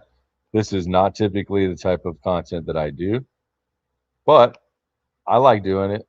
Let me know if you like doing it. Put a W. You don't have to make me feel good. I just want to know. Put a W if you do. Put an N if you don't, like for no. W for win, N for no. This can be kind of tedious. I try to narrate and go through and make it interesting. I find this interesting. Keep putting your dubs in the chat. Let me know. W, what's with the question mark? W for winning, bro. Okay. Let me be straight with you before diving in. I don't have any prior context in this conversation about Erika Target or the specific investigation. What? Talking about, bro? Oh, did I start a new chat? Hold on. What happened?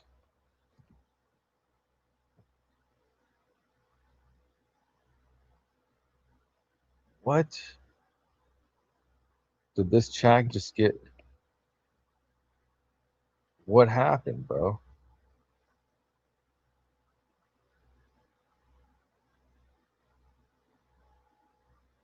Don't tell me.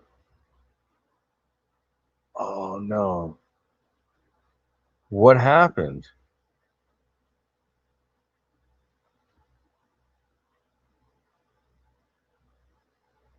What?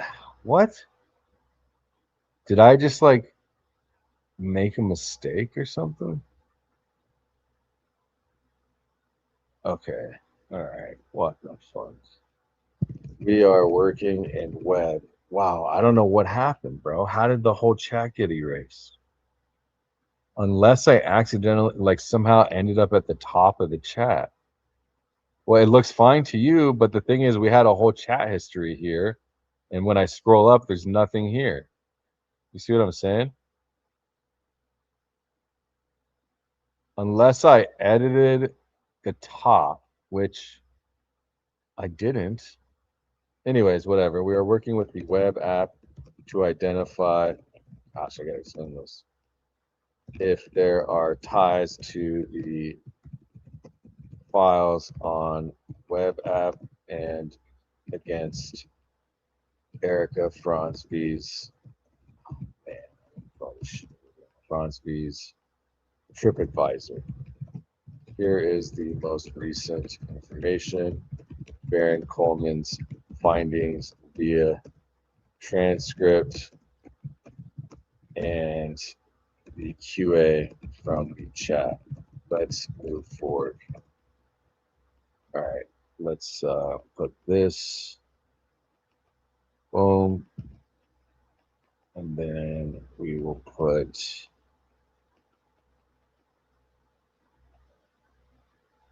this. Just paste all this mess in there. Boom. Boom. Boom. Okay, and then what we will do is I gotta add Baron's stuff again. That is so strange, bro. I don't know why that would happen. All right, fair enough. Sometimes things happen. We're not gonna call it a hit job yet. We'll wait. My internet is still down though, and I have every reason to believe I am being targeted, but I'm not. I don't think I'm that important. Maybe I am. Maybe not. All right, let it do its thing. So what I want to say is this: is that while what we'll do is we'll actually take an input from you guys from the chat, from the QA. So let me find one. Let's run the email. All right, let's start. I don't want to create a new one. Let's let it do its thing. The thing is, we're in the middle of a search. Here's what we're actually stand based purely on what's documented. Barron found this, blah, blah, blah, blah, blah. The income question Barron raises is legitimate. Yeah, we lost like our data here. The live chat screenshot you upload is the most actionable piece right now. Hey, shout out to Zero. So this is my Russian question. The Romanian nonprofit, are we able to see the screen? Angle is more relevant than Russia here. Romania shows up in your earlier Fort Huachuca. The Elm hypothesis. We are currently looking for additional findings that Barron may have not found yet via Erika Fronsky, Trip Advisor report reviews and the files. Here are her reviews for your review. Let's give those back to the good old Botskis. All right, we'll just zoom all the way up. And I'm not even for sure if these are all of them, because when I clicked one, here, let's put it in, let it do its work. Against files so far from web output. And then we'll just go all the way up.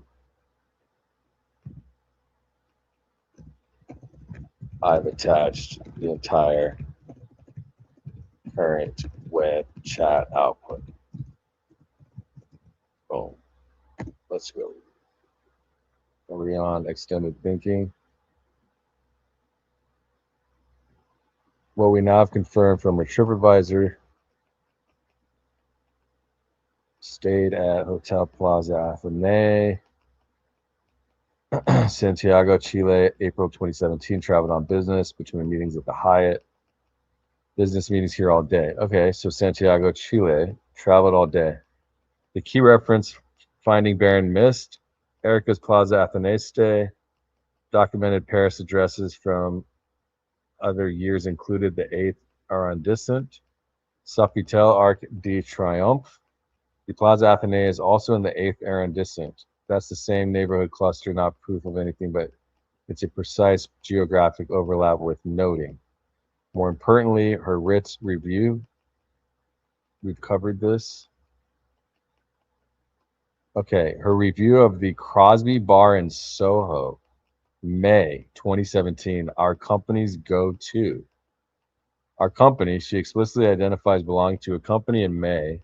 She's not a freelancer grabbing a coffee. She's describing, and this might not have fully gathered his context, so I don't know if he mentioned this or not, but she's not freelancer grabbing coffee. She's describing a corporate regular spot for a team.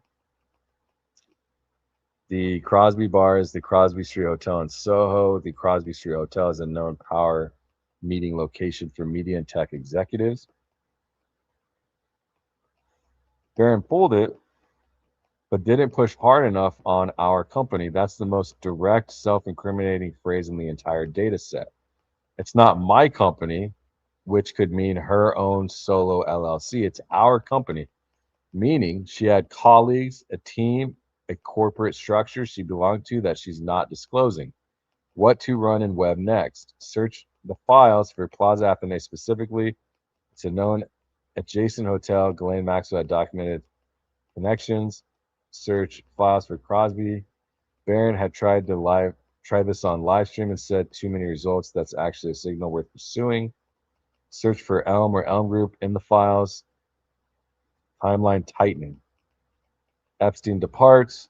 Erika in Italy. Both Franzby and Eggstein documented in Paris.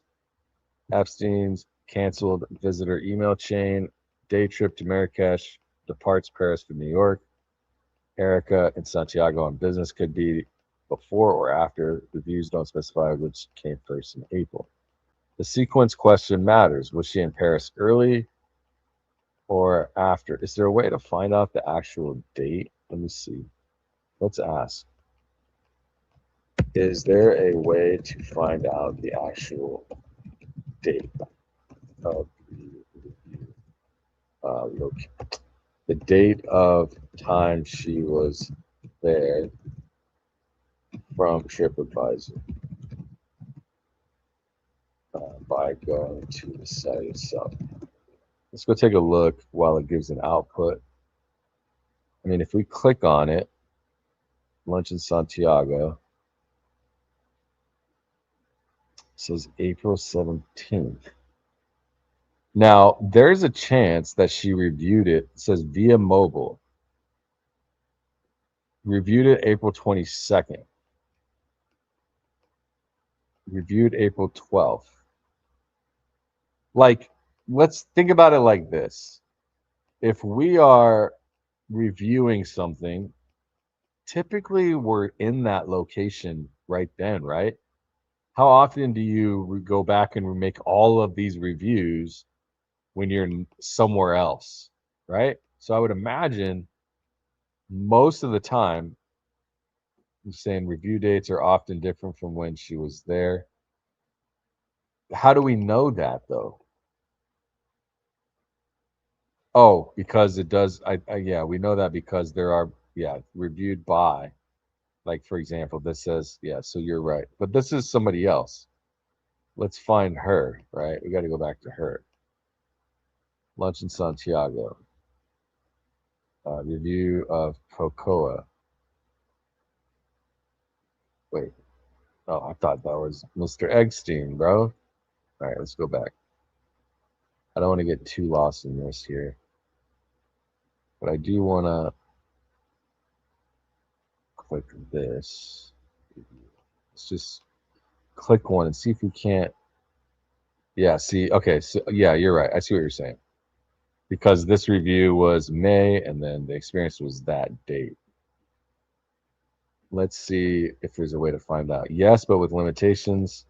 The date of stay, visit, experience field, which is what we already have, month and year. They only capture month and year, not date. That's a platform limitation. What could narrow it down, the review posting date is more precise. Her reviews show April 2017, May 2017 as posting dates. If you can access the actual URL of each review, the timestamp of the review post itself may include a full date. But yeah, it does, but that doesn't mean anything. It does. Like we can see here, it does, right? But that doesn't mean anything. The time of review is mentioned, but the time specific date is mentioned of the review, but it by no means allows us to know the location date being on site unless there is some metadata somewhere that would allow us to review that information. How would you approach this? Wanted to find out the exact location, exact dates of the location she was at, instead of using the review by date.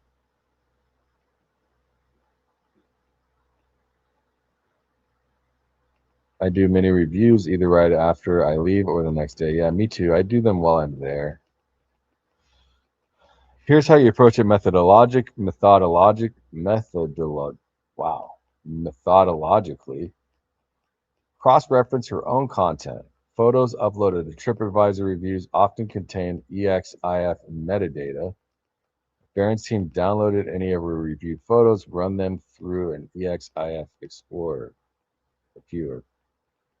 Okay, what EXIF Explorer do you recommend for free parsing of images? We can do that right now. Do you have links? Let's try that. That's an interesting take. Wouldn't you think she's sending some sort of a code? You know, that's a great point. Why so many reviews? Like, I would just say, like, because this review wrote a review May 2017, like, for example, this one, reviewed May 6th. You would think if you were sending code to somebody, if I'm misunderstanding, let me know. Yeah, we're gonna take the date and pics if we can. But you would think if she's sending code, you'd have to review same day. That'd be a great way, by the way, to send code to somebody through TripAdvisor reviews. That's like next level thinking right there, bro. I like that thinking. You would write the review so you don't have direct correspondence. Damn, that's some fucking CIA type shit right there. You don't want to communicate, so you both are giving reviews. Is there any are there any Epstein reviews here? Here, let's use this. Jeffrey's EXIF viewer. Browser based, no install. exifdata.com. Paste image URL to upload directly. So let's try this. Shows coordinates on a map if GPS is present. Desktop if you want bulky processing. Command line free, the gold standard batch process entire folders. Browser based. So let's try this, I guess. Let's try this. What is this? All right, so drop your image here. So I let's hope she doesn't delete all this shit while we're doing it. Can we get some images? Does she even take images though? Is that a thing that she does? Can't see the images. Wow. Oh, here we go. Did she take this image? Should I copy it or save it? I guess save, right? Save image. Does she have any? Oh, here's another one. Save image.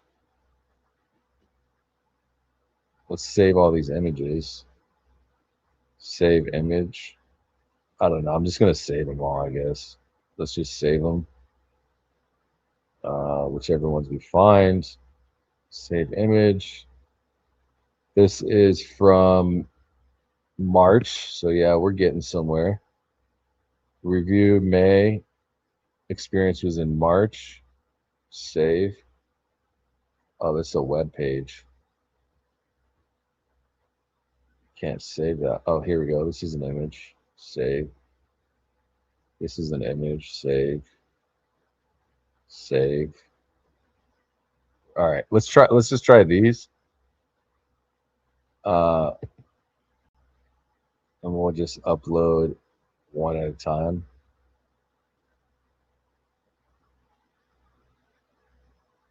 I've never used this, so I have no idea what we're doing here. Let's see what is the timeline of this one here with the French PP. This is March, Galleria. Can we find one where she was at a location? The same one that I can find it. What is this? Legat Giostra, Duomo. Okay, Santiago.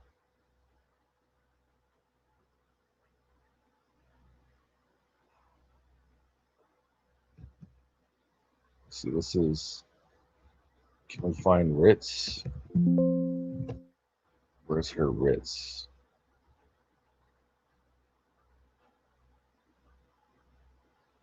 Let me go find the Ritz. Missing it or what? Find T. Am I now missing it? Here, let me see if I can go back to her. The reviews, activity feed. It was all in just that month, which is kind of wild, no? July. Okay, here we go. May.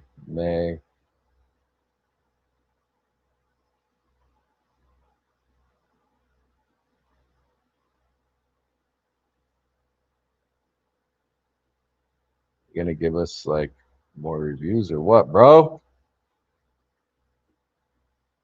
Come on, you lagger. Breathtaking. Eiffel Tower.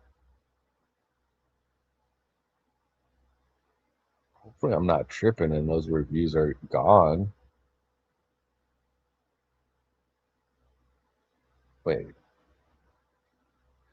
April. March. Rome. March. Rome. Italy. France.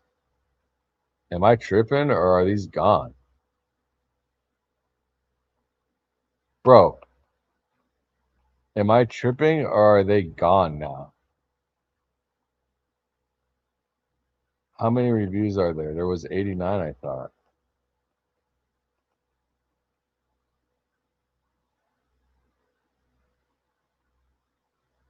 Okay, show more.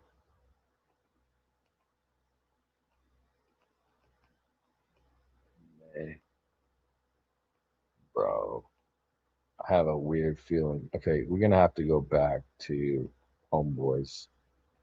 See, now I can't get the images.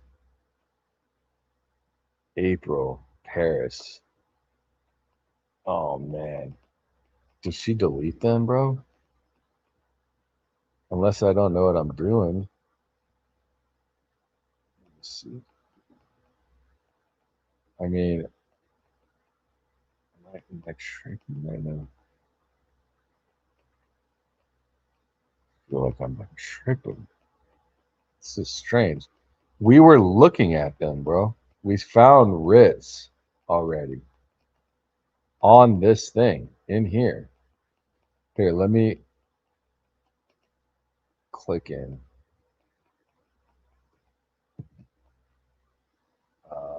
France. T.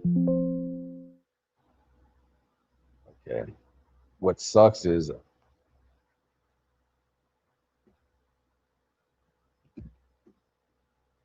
had them all here too. Let me see.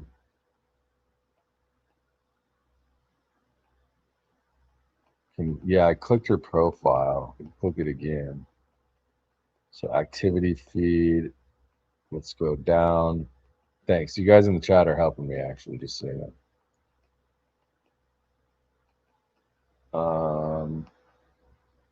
May, March. Bro, I feel like the French ones have been deleted, but maybe I'm just dumb or I'm not doing this right. But I swear they were there. We found the T one, right? You guys that have been here, I'm not tripping, right? Can I remove the post page? Can you please remove the post on the can you please remove the post on the page? What are you talking about? Me?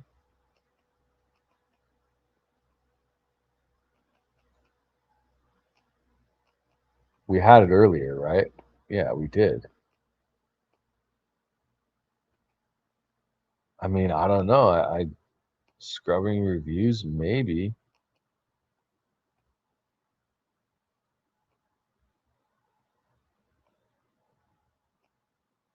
Strange. And what's even crazier is that My chat got messed up too, where I had the. Oh, here it is. Athene. We've got it. And there's a picture here.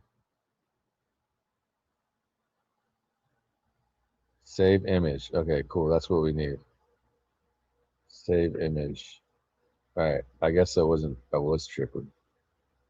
All right, let's upload this one. Thank gosh. I don't know where that came from. I'm saving this. I'm like bookmarking this shit right here.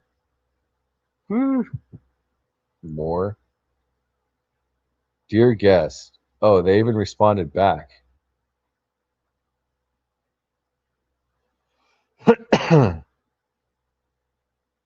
How far do we want to go? You want to reach out to Francois de la Hoye?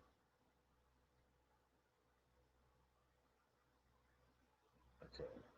Date of stay, April. All right, we found it. It's not the Ritz T, but it's the Hotel Plaza Athénée, which is part 2. So let's do that. We're gonna just open another one so I don't lose this one. We'll go back and we'll find T. Right? The Ritz. Here it is. Here's the Ritz. There's no image. So we got to use the Athénée one that I downloaded. So let's go to this. Let's refresh and let's upload these 2, I guess. Just one. File size, no sensitive data detected. Share safe publicly, no metadata found. There's nothing to strip. So what we'll do is we're not going to stop there. We're just going to take this information.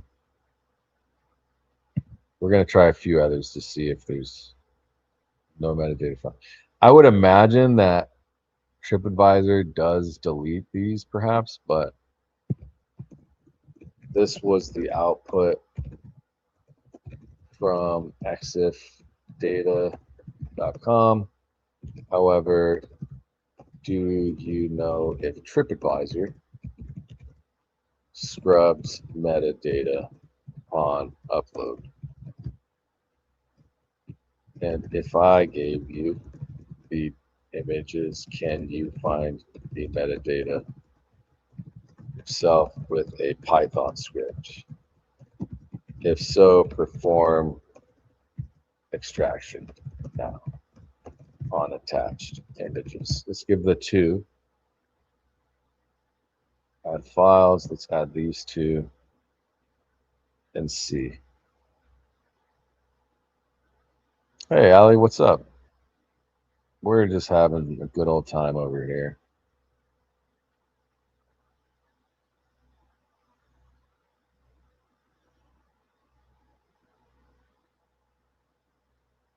What are you talking about?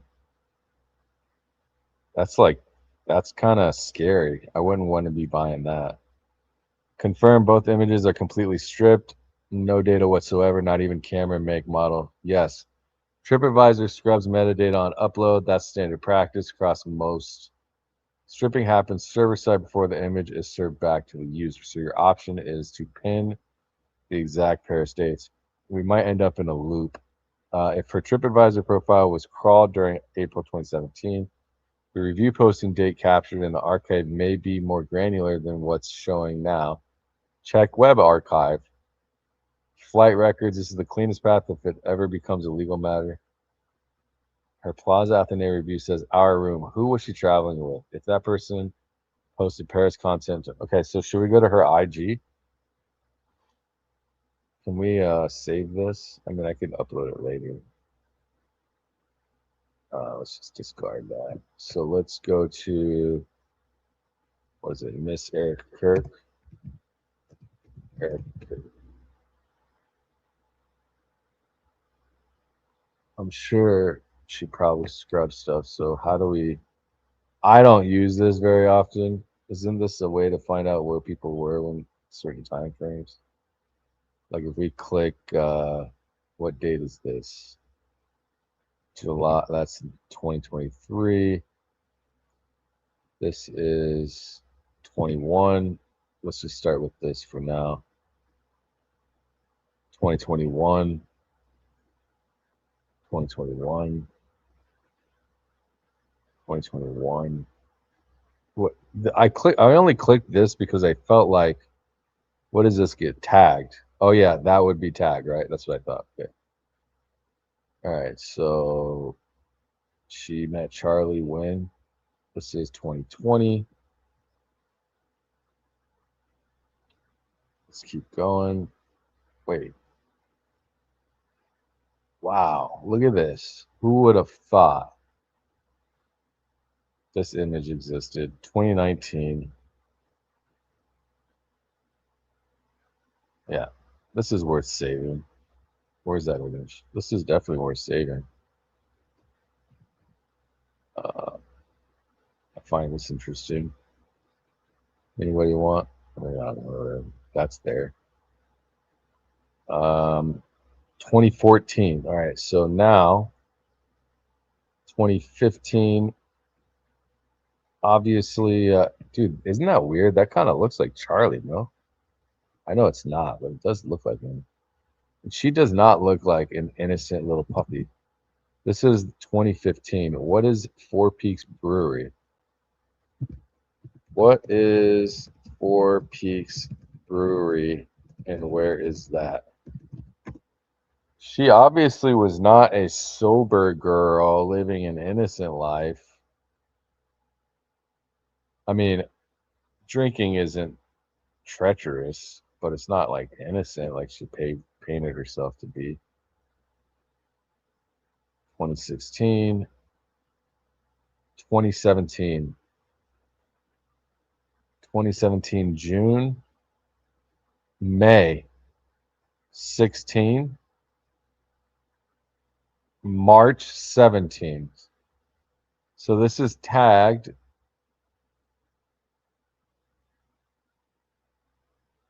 March 17th, 2017.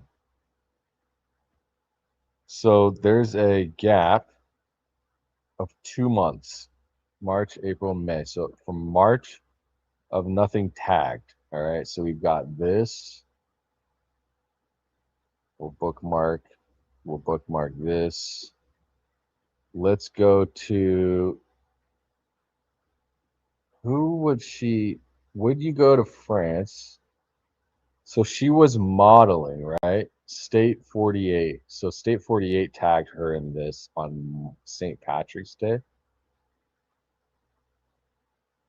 Okay. So let's go to her timeline. Hopefully she's not watching right now. I doubt she would be. And let's just scroll. I don't think she has that many images, right? Where are we at? This is 2025. Okay, so we'll just have to scroll down. Yeah, so that was right before the trip. Correct. That's correct. So we'll just keep going down.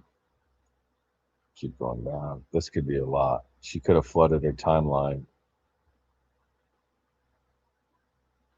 You know, she was just drinking soda or coffee because she doesn't drink dankstering. I know.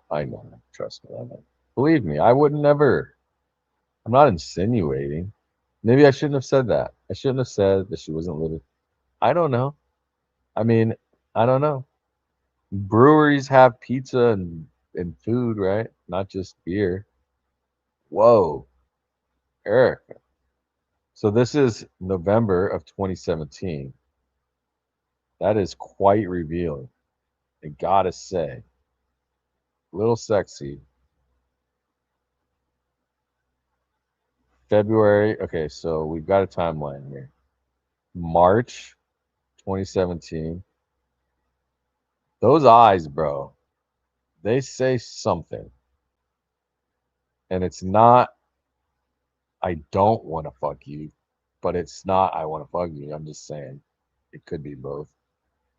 March 7th, 2017. Not me. I'm just saying that look is that look that you get when they want to fuck, I think. Excuse my dirty language. I'm just saying, in my 37 years of life experience, having a six pack in Miami, I've seen that look. I'm just saying. Okay, so this is April. Look, where is this? April 4th, 2017. All right. Where is this? I have no idea where this is. Do not sell yourself short of eternal promises. Okay, so that's April 4th. Here, let's do this. We'll take the full screenshot. We'll give it over to the homie. That's weird. It was already bookmarked. Did I bookmark them? Okay, weird. I didn't bookmark it before, did I? Where is that image? Okay, right there. And then this is later in April. Again, we have a gap in the Instagram timeline. The closest we can get is April 4th. So we need to figure out where the heck this is. Prophetic picture. Does anybody say it? Denver. This says Denver. Is that where that is? Is that DaVita dialysis, dude? If it's DaVita dialysis, it can't be France, right? But also we can't say that she was actually there unless we can get that photo and run the metadata. But again, I don't think that's going to be able to be possible. Where is this location?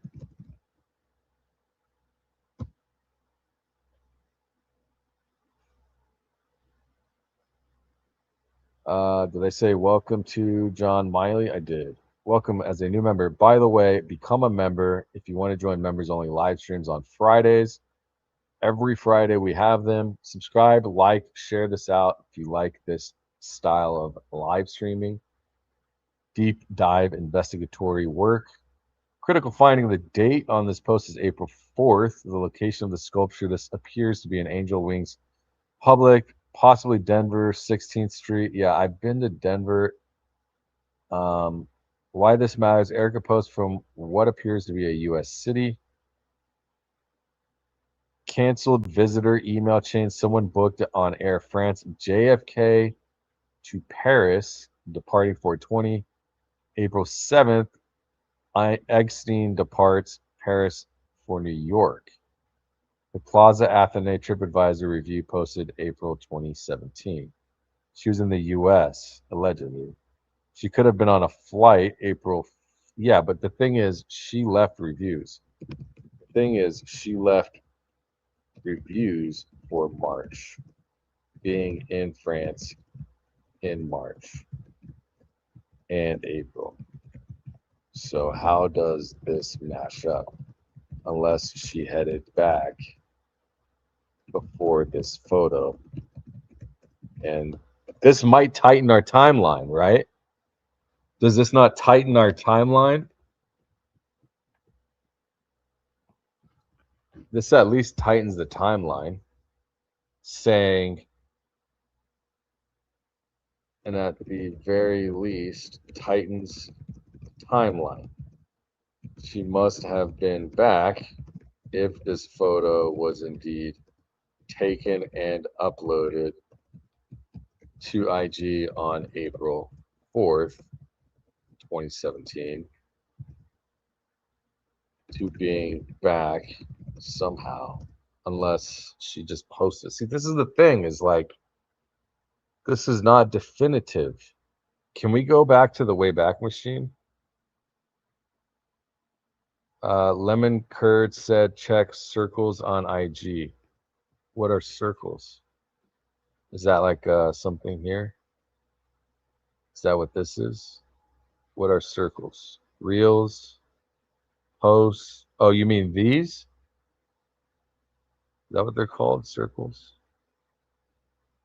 Vienna. That's Austria.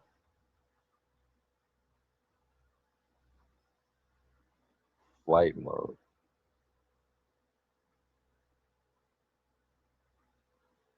Thanks for the super chat, Tawny. I'm going to do that right now. Okay. Oh yeah, hype. I don't know if you can hype a live stream, but if you can hype after. So she kept the possible Epstein trips off her IG. Hey, well said. Uh, allegedly so, but we do have Greece here. Let me zoom in.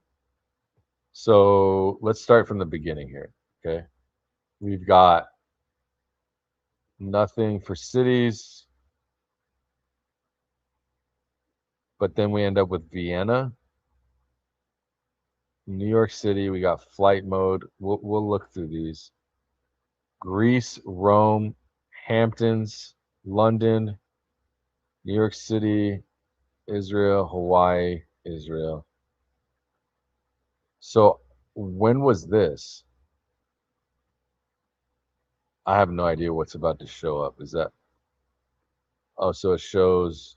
Okay, so 340 weeks ago, but that wasn't the timeline, right?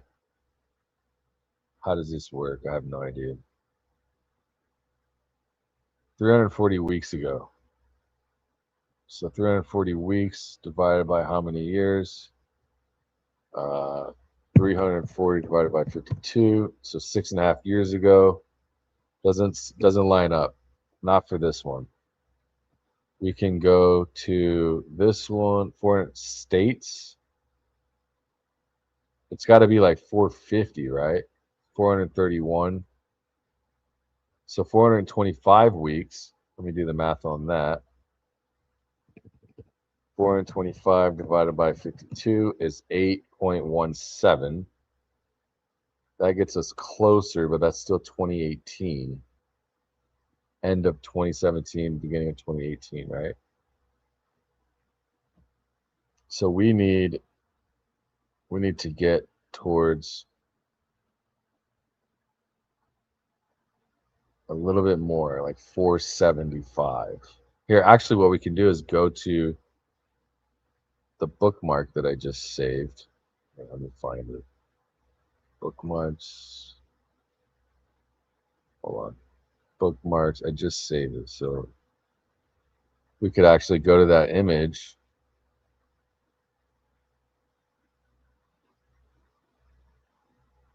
Oh, I guess I bookmarked it on here, right? So let's go to IG. And I can use my bookmarks, I guess. Don't I have bookmarks? How do I do this?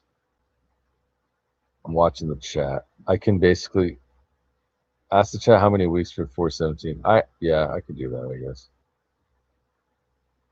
Oh, not my dashboard. Let me go to my page because I bookmarked, right?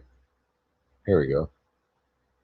Hopefully my wife isn't like, why are you bookmarking this chick? She's like, who is this chick? Like, babe, those eyes though. All right, here we go. So 470 weeks. That was March 17th. So we need to add an additional 472 weeks, something like that, right? Or no, less. So 465-ish, 465. That's what we need. So let's try to find 465 weeks.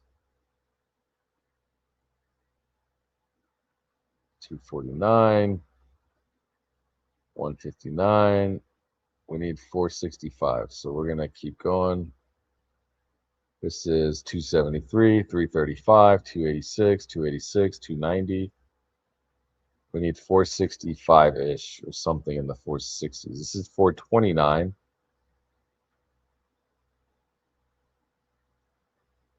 Yeah, this doesn't work out. 427.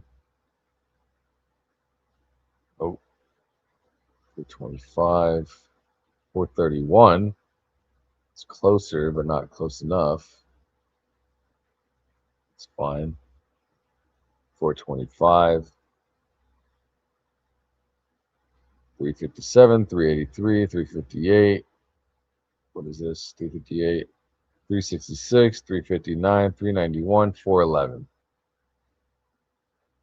That's it. We don't have any circles. So what are we at? Stalemate? Can't you search your post by date? I have no idea. If I knew how, I would trust. We'll look at videos and see if I missed a reel or something. We could go, what timeline is this? 2021. This is the last one on IG that I can. 2013, 2014, 2016, December. Oh, wow. Big time gap. 2016, November 20th, December 6th, 2017. Nothing. Yeah. What we're looking for is an image of a location that she was at the time of the said date.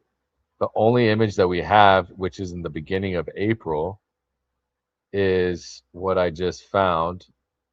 The closest I could find was this one, which is April 4th, right? Oh, wait, this one, April 4th, 467 weeks ago, which is in Denver. But what's interesting is this um, this post is in Denver. So it could tighten the timeline, right? Gap is definitely somewhat sus. So let's see what AI says.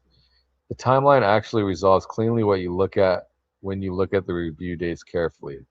Her Eiffel Tower review says date of experience March 2017 and was posted in May, retroactively alongside all the Italy reviews.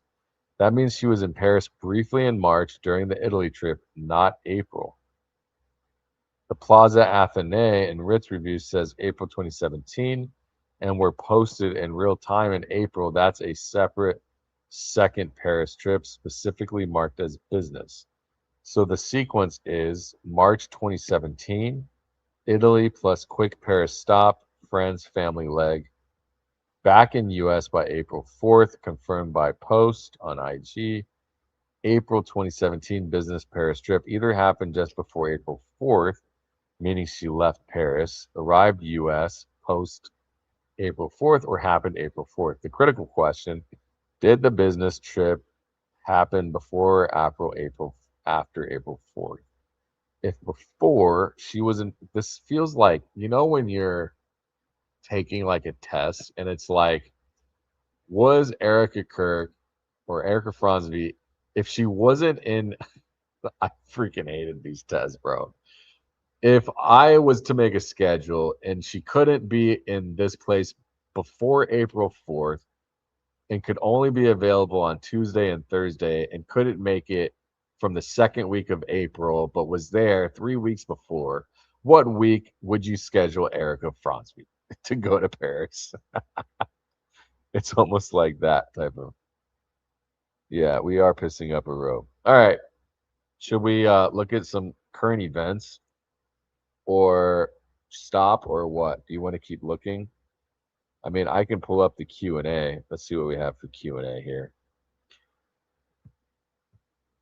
I do have some current event stuff I wanted to cover. I thought was interesting as well, but I don't mind running some of this because we do have a Q&A.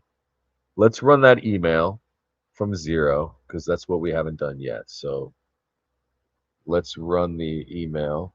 Let me get it. Let's run this. Let's run the email from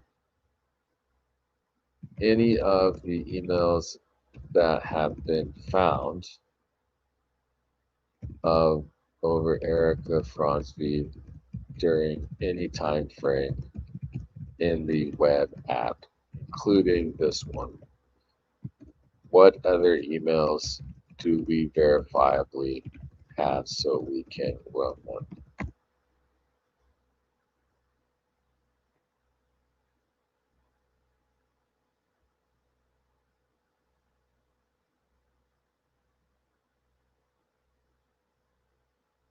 Yeah, I think it would be interesting, right? If we called them. Okay. Based on everything across Barron's transcript, confirmed, identified by viewer in live chat screenshot, agent at Elm Group. Oh, yeah, that's right. Can we look those up? Let's try that. Run this.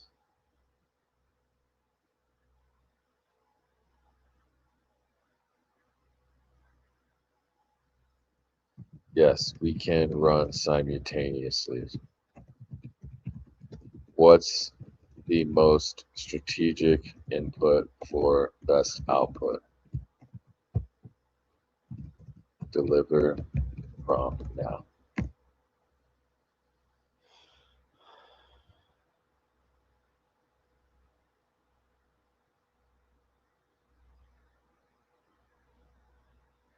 What? Seriously? Oh yeah, you gotta love some Kurt. But this? TPUSA accuses Joe Count of leaking harm to Erika. Where? Okay, so we're gonna search all of this. It's not okay. It says search the files for each of the following strings exactly as written. Report any document, email, or reference found for each.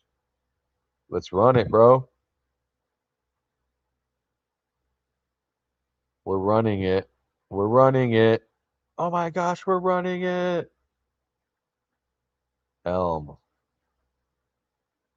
We're doing it, bro. Screw it. We're all in. This is our Hail Mary right here. Yeah, I don't know. We're not in the same universe I typically live in, but we're on a unique timeline of it. I'm having a good time. No results, no results, no results. Reached the heavy tool limit. Let me use a light tool to search.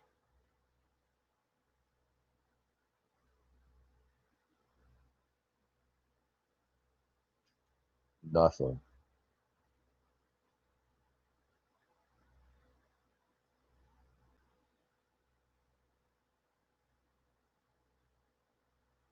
Uh, Elm Group, the company references do not. Let's see. What other estate? Okay, so let's deliver this input. We can try again. If not, I want to cover a couple of other things before we keep digging. Erika has many names. Yeah, that's true too. We can keep digging. Erika may have other references, perhaps. Perhaps take the advice of Webb and mix with our own. Elm Management LLC, Elm by itself. Uh, France. I mean, we can't imagine he spelled it correctly. Her last name spelled various ways. Erika spelled various ways. What other creative ways can we search? Erika Lane Merle, or what is that? No, Erika Lane Merle. I don't know what Aaron definitely said. Try Erika generally. Do you mean just Erika? Erika,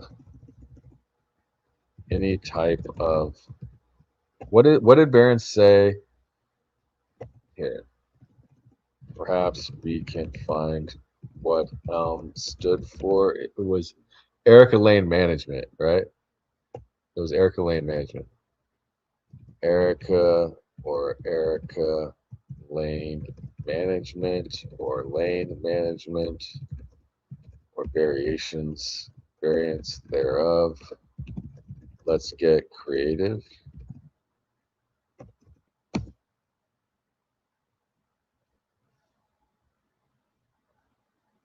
Yeah, I put Elm for sure. Why do you keep saying Merle? Oh, oh, wait, why do you keep saying Merle?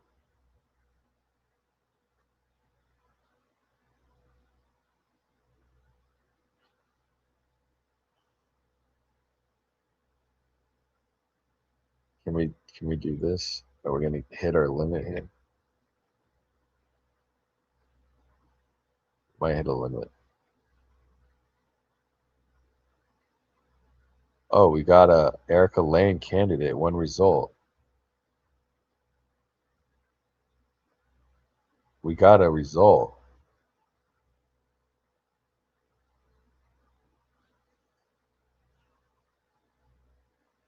She's listed as Erika Merle. Oh, okay. I didn't know that. There's 7 for E France. Franz V is one candidate. Oh shit. Lane management.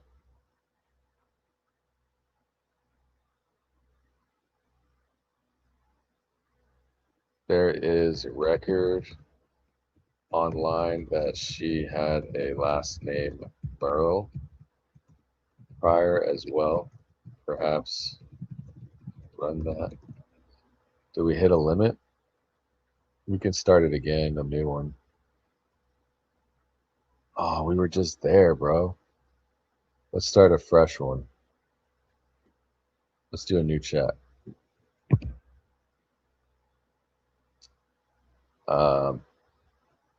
That with this prompt.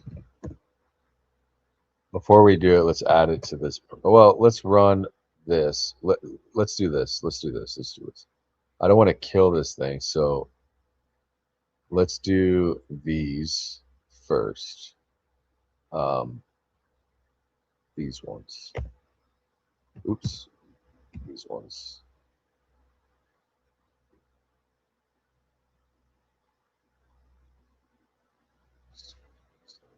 This. Right? Yeah. We just ran the first part of the output. Still running now. All right, let's run this by itself. Because it gave us some before. Hopefully it spits it back out again. Found multiple Erika Keller hauls.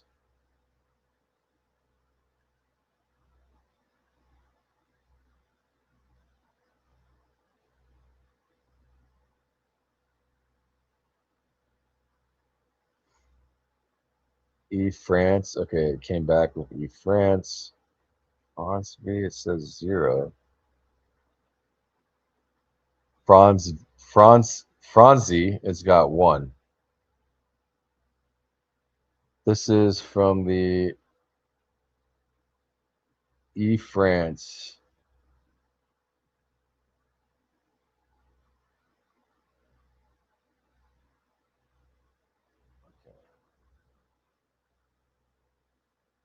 Erika Keller Halls, who appears to be a business contact. What about the E France? What is this?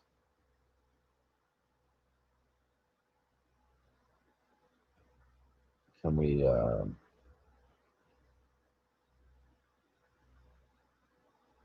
Basque Intelligence Service, FBI.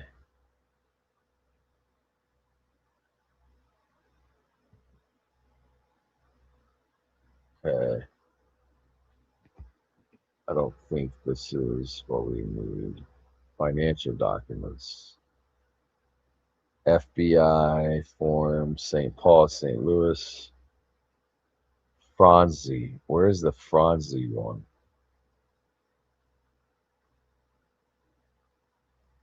There was one, right? Right here. Not related to Epstein. Variants. Let's just open all these. And then copy. Oop. Copy. And then I'll just copy the whole output and put it to just go down from here. Here is the first inputs response from web. Should we dig into any of this? Per viewer, she was married to Derek Chelsvig when I searched in September 20. Chelsvig. Okay. Derek Chelsvig. Hold on. We have record of her being potentially named last name Mueller and possibly Chelsvig as well. Perhaps we can utilize this. Frequent liar, Miles. Appears frequently as a business contact via Leslie Groff. This needs to be pulled immediately. Run this next. Search every file for Erika Kellerhalls and return every document she appears in with full date, sender recipient, her stated role, company affiliation. Why this matters. The name Erika appearing frequently as a business contact coordinated through Leslie Groff. The same Leslie Groff handling all Paris visitor arrangements is worth scrutinizing hard before dismissing. It may be a completely different person, but Erika, as a recurring Leslie Groff coordinated business contact in the same document set where you have a redacted female Paris visitor in April, is not something to skip past without pulling that record first. Okay. Good catch, bro.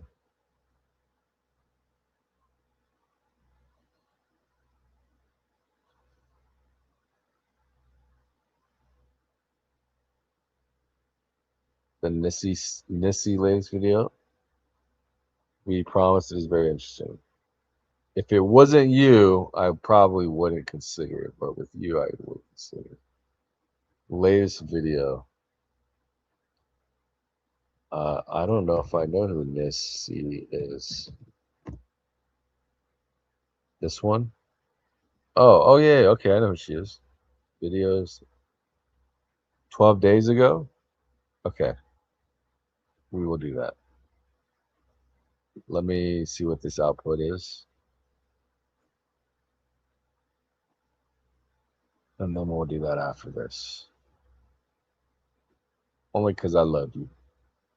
You know that. There's a lot of info here. It would be very interesting to change the name of somebody. Why wouldn't you if you don't want them to be known and they're sheep dipped, allegedly?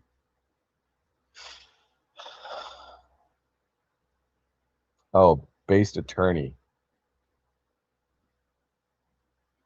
Apparently, it's an attorney. Also, here is the output attached on the Erika Kellerhall request. All of the numbers have a PDF that we can open. Does it show the numbers?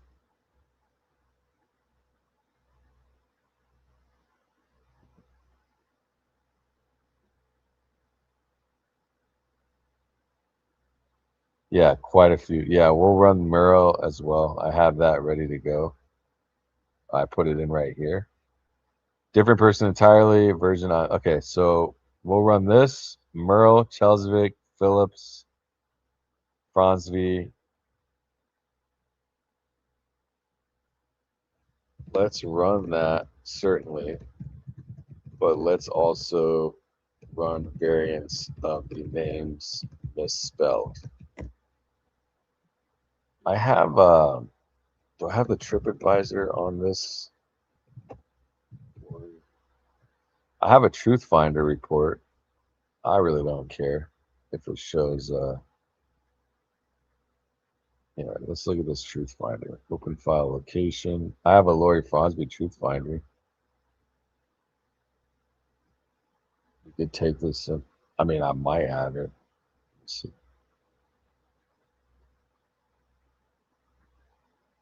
Yeah, I checked it. It's gonna do it right now for us. Is this thing not gonna show up?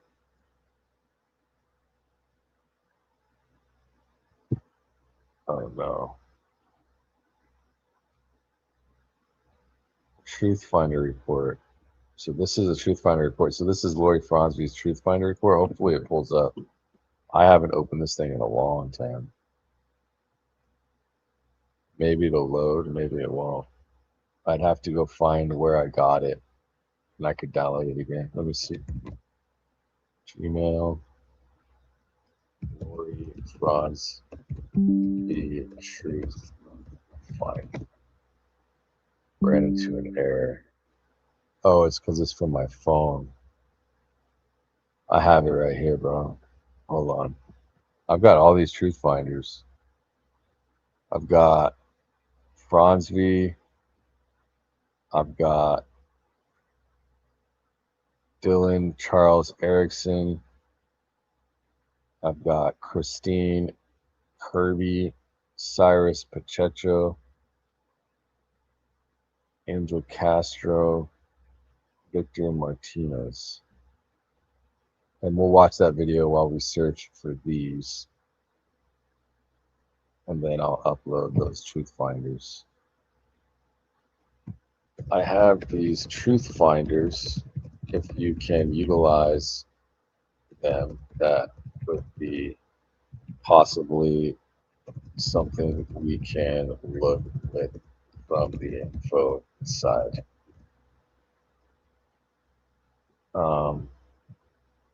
Let's upload these PDFs. I don't know if it would give me all of them. Let's start with Lori. Okay, can I upload another one? These two. If it's more than 20 pages, it won't.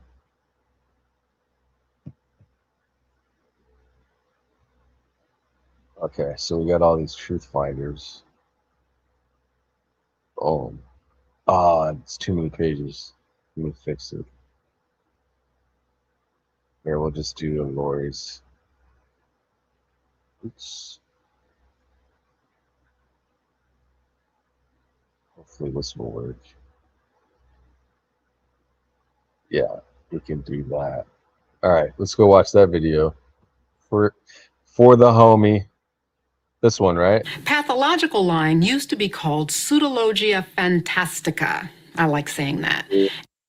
13.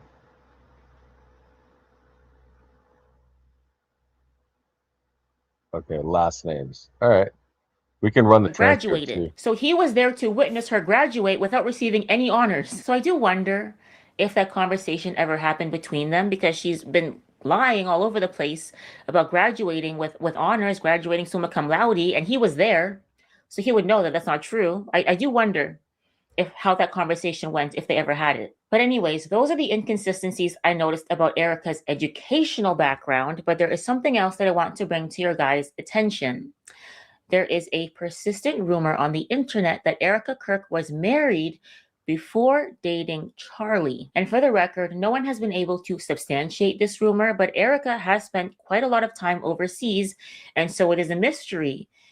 Did she marry someone in another country? I can't say either way, but I did come across this article. This article is from a website called Riddler, and the article was published June 22nd, 2025, so a few months before Charlie's passing. And the article claims to be written by Cielos Angrio, but I couldn't find anyone online who goes by that name. Found one relevant hit. Erika Muller. Dr. David Muller, Dean of Education, will be happy to meet with the family. Other names: Erica Peltz, Eva Gretchen. Found but unrelated. Muller, France. Muller, France. Found but unrelated. How do you know it's unrelated, Mother? Mother Muller? Mural. Am I spelling it right? Erika Mural, right? Yeah. Mark what date? This one? Hold on. You guys are coming at me way too fast. Let me give this to you, yours truly. Recent output from the name search. We haven't uploaded the truth finder info yet. All right, let's go back to the video. What did you want to do? You wanted to separate this. Bring this back over here. This is June 22nd.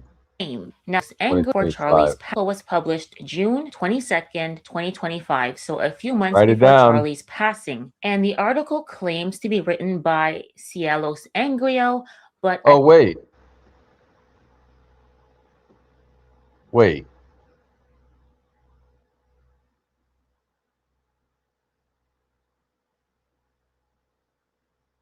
Okay, never mind. I thought that name rang a bell for a second, but okay. couldn't find anyone online who goes by that name. Now, the article pulls publicly available data. It has Erika's date of birth as November 20th, 1988. Cielos Anglio? Is that Anglio? Is that how it's spelled?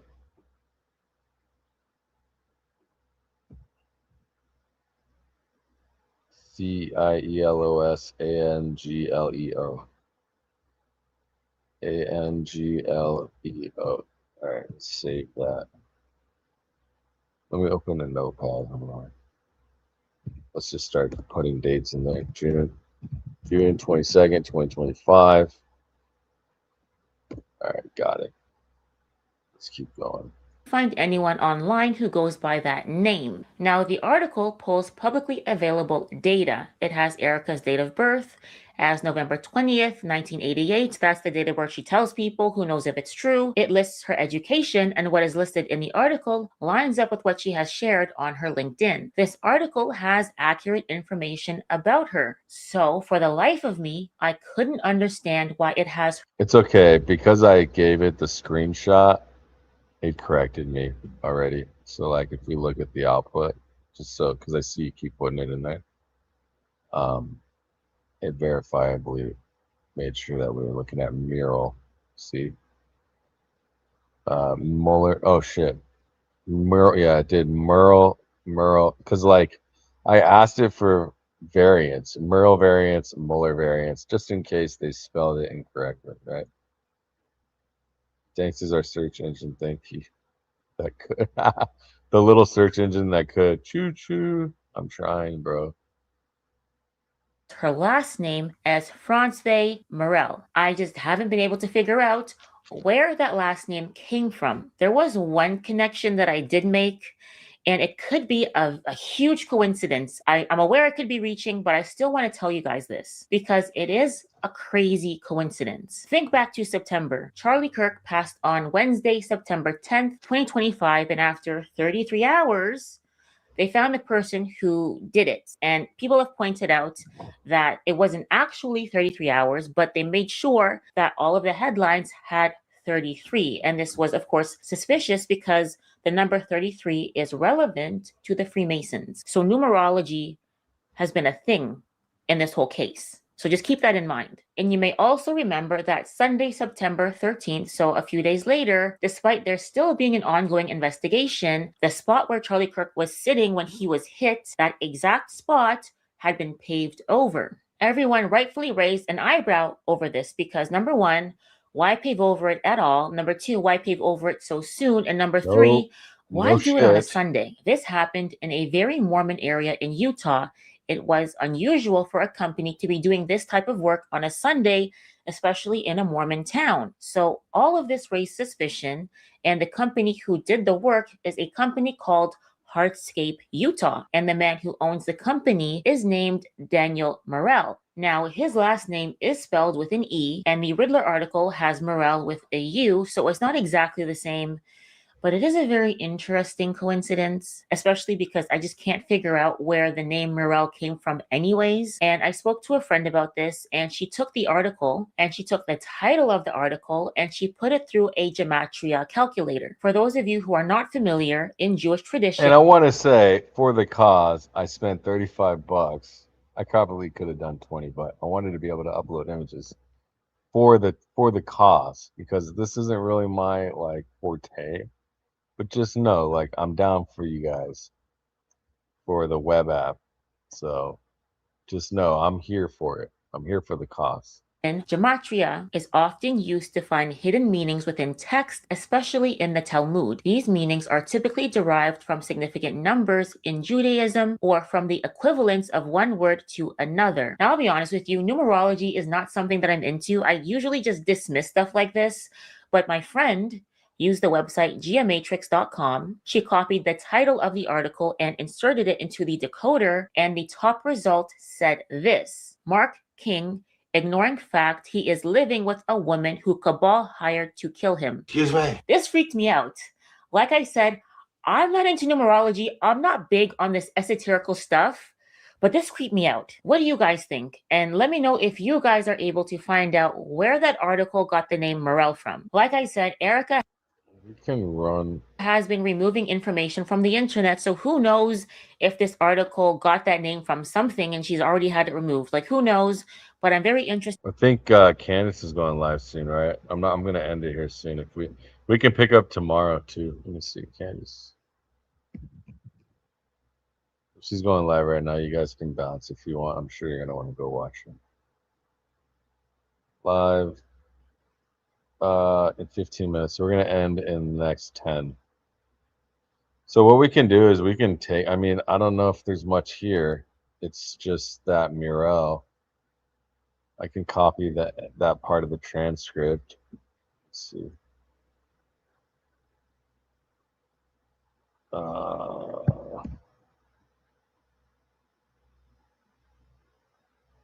Where we stand.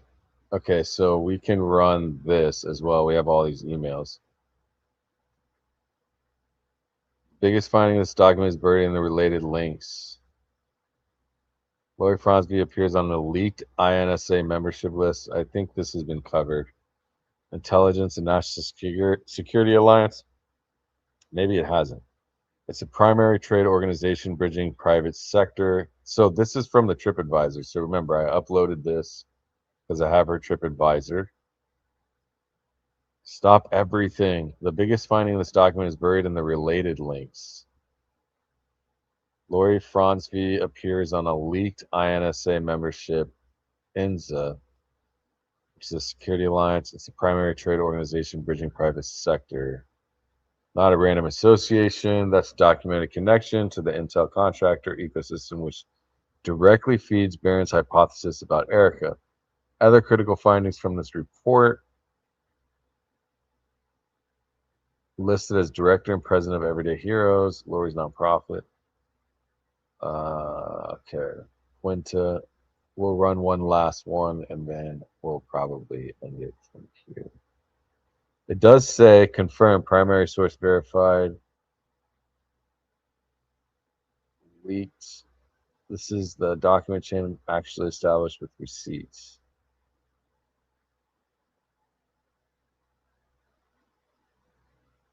And then run this in web. So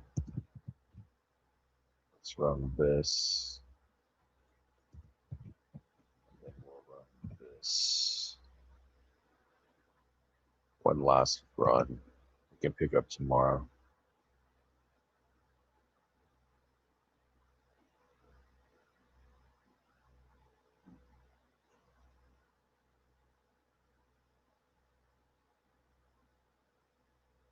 $80 candidates for L. Fronsby at Gmail. Holy smokes, bro. lfronsv at Gmail or lfronsv at quest.net and Epstein documents. Uh-oh. Really?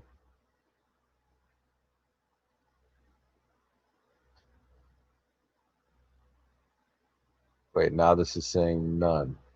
Search for email, 80 candidates, 10 documents matched.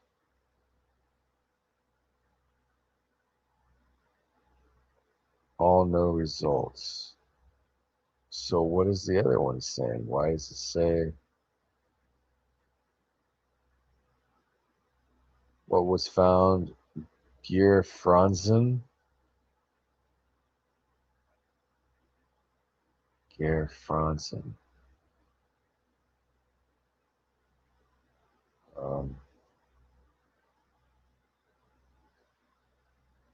So, job referrals.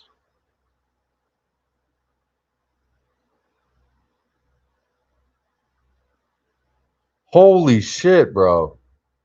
Look. Are you coming back to Florida or New York? This is May 2010. If you're in London, I have a good friend, former high fashion model from Romania, business school degree, anxious to start a real job. I've copied her email address in the heading. If you can find something for her, I'm sure she will excel. She's currently in London.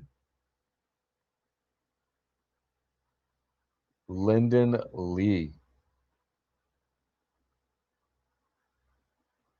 Job referrals. Guys, girls, ladies, gentlemen. This might be a smoking gun. Bro, she was modeling. Okay, I need to chill. I need to chill. Hold the fuck on.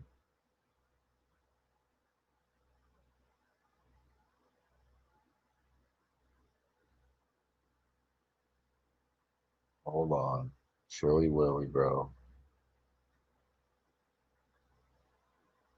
Look at this. How crazy is this? So this is May of 2010, which she was doing modeling because the she won Miss Arizona in like 2011, right? I have a good friend, former high fashion model from Romania. Now this says from Romania, but business school degree, anxious to start a real job. I've copied her email address in the heading. If you can find something for her, I'm sure she will excel. She's currently in London. So then we would need to find out. No chill, bro. Deep dive. What's up, Trigger Daddy? Where you at? You in the chat somewhere? Here we go. Even if both were there at the same time, yeah, there. I'm not even worried about that right now. We've done for sure. I get you. That doesn't mean much to me, really. I mean, it's something, but it's not what you need. This is interesting though. Model from Romania, with a business degree, looking to start a job. Fashion model from Romania. Okay, so let's keep going. Um, Gear Franzen, which I think is interesting. Franzen, last name. I haven't heard a word from her. Let's talk during the week. Did you talk to?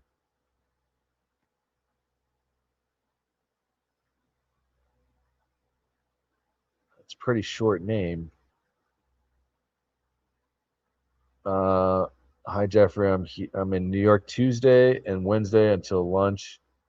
Thursday next week. Gear. Are you coming back to Florida? If you are in London, I have a good friend, former high fashion model. Anxious to start a real job. I've copied her email address to the heading. You can find something for her. Okay, let's keep going.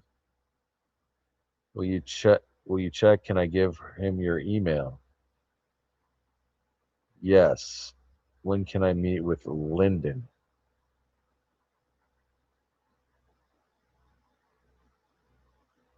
Um,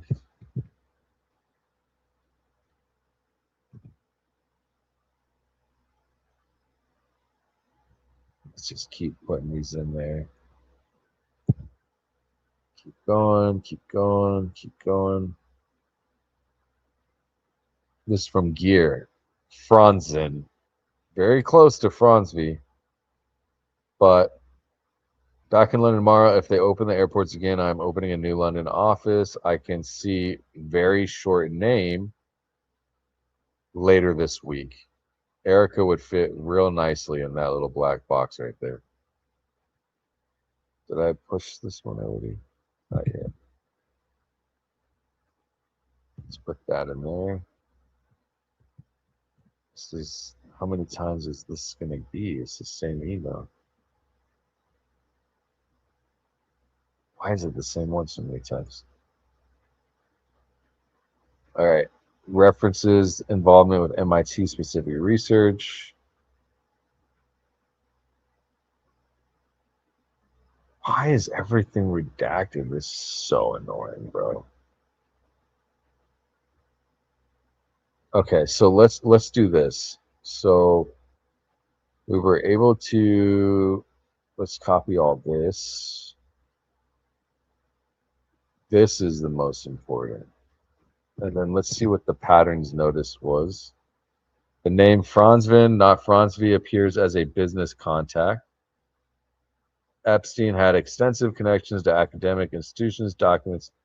Okay, to me, the most interesting part, to me, the most interesting information is stating that Gear Franzen has a high fashion model around same time Erika was modeling and one AZ a year later or 2 years later and had embarked on everyday heroes like you in Romania.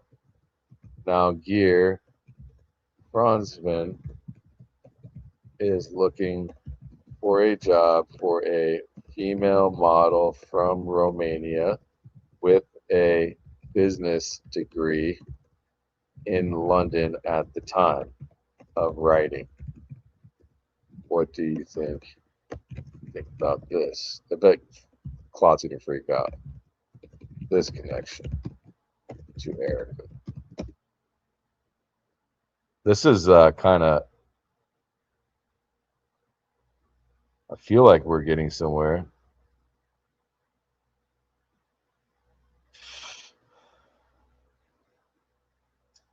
Could be her or someone else. Yeah. It could be somebody. It could be not her at all, right? Because it doesn't have her name. Stop and read this carefully before drawing conclusions. What the email actually says. Epstein to Gear Franzman. I have a good friend, former high fashion model from Romania, business school degree, anxious to start a real job. She is currently in London. The compelling overlaps. Lori's nonprofit, Everyday Heroes Like You, operated in Romania. Erica was a model during this exact period. The redacted woman's name is CC'd in the original email header. That's the primary source receipt hiding in plain sight. Gear Franzen is a London-based business contact consistent with job placement ask.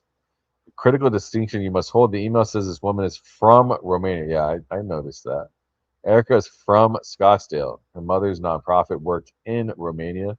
Those are different things unless Erica spent significant time there presenting herself as Romanian based, which would actually strengthen the intel. The most important actionable move right now, that CC'd redacted email in the header is the primary source. Run this in web. Hold the document. What is the CC email address? Can it do that?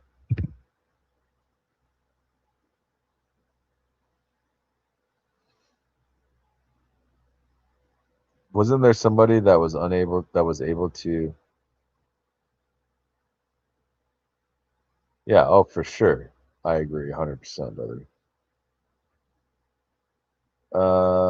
Document. Okay, so this is saying,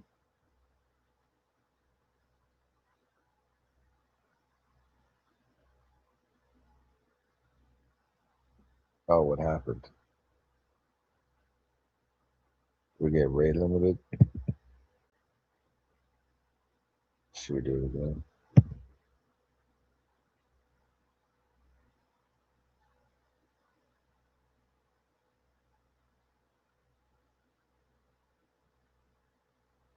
Let me read both pages of this document to see the full content, including the email header and any redacted fields.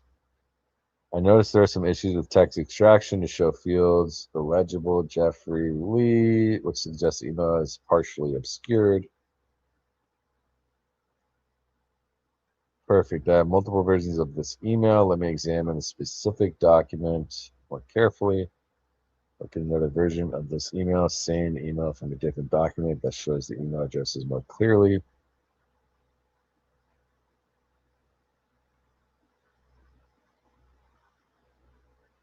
I mean, this is kind of obvious. Like somebody was paying for her, or she had money from somewhere, something.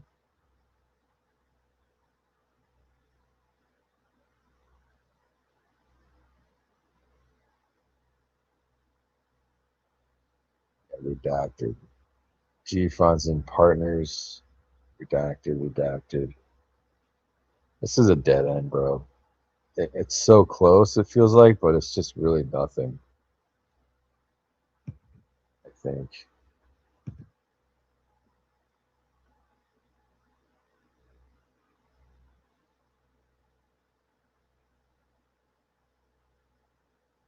It's just redacted, man. It's just such bullshit, bro. Romanian model claim. Here's an honest breakdown. What fits? 2010 timeline matches Erika modeling period. Business school degree matches her stated background. Mother's nonprofit operated in Romania. Anxious to start a real job matches the unexplained employment gap. Steen acting as job placer for young women. Documented pattern. What doesn't fit? Email says woman is from Romania. Yeah, I mean, she could have been there for a while and she's actually coming from there. But the email, the way it's structured, is saying that she's like Romanian, right? That's a hard factual conflict unless she was living, presenting as Romania based due to nonprofit work. If Erika was 29 to 30, meaning Charlie, around 2018, she'd be 21 to 22 in May 2010.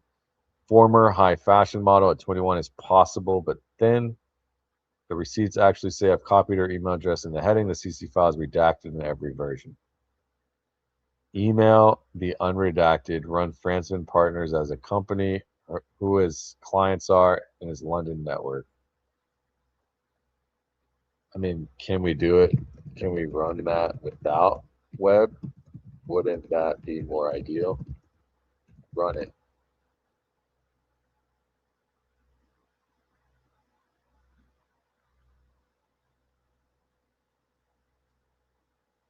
It's going to run it.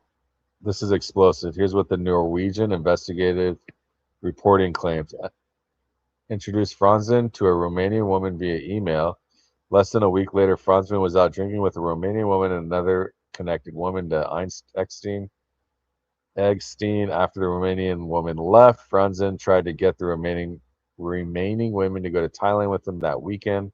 Lyndon Lee, founder of Lion Capital, who bought Findus from Franzen, was told he and Epstein shared the same interest. Leah then organized a job for the Romanian woman at Findus, saying she needs to go through a couple of interviews to feel she earned it. Epstein told Lee to tell Franzen the woman was not a toy and added that he had toys available if needed. Sarah Ferguson, Duchess of New York, had a close relationship with Franzen. He lived in a central London penthouse, and Franzen confirmed Ferguson and her daughters Eugenia and Beatrice visited him regularly. The network confirmed this document cluster. Epstein, Franzen, Lyndon Lee, Sarah Ferguson, Prince Andrew, Romanian woman with redacted identity. The critical sourcing gap that still exists. Nothing in this chain documents the Romanian women's identity. The CC email remains redacted. The Franz via Erika connection to this specific woman is circumstantial. What you actually have that's stream ready. Epstein was trafficking Romanian women in London's financial elite network through Franzen and Lion Capital in 2010. That's documented. The Franzvi family has documented Romanian nonprofit operations. Those are two separate verified facts in the same geographic and temporal ecosystem. Frame it as a question, not a conclusion. So that's kind of interesting. Bro,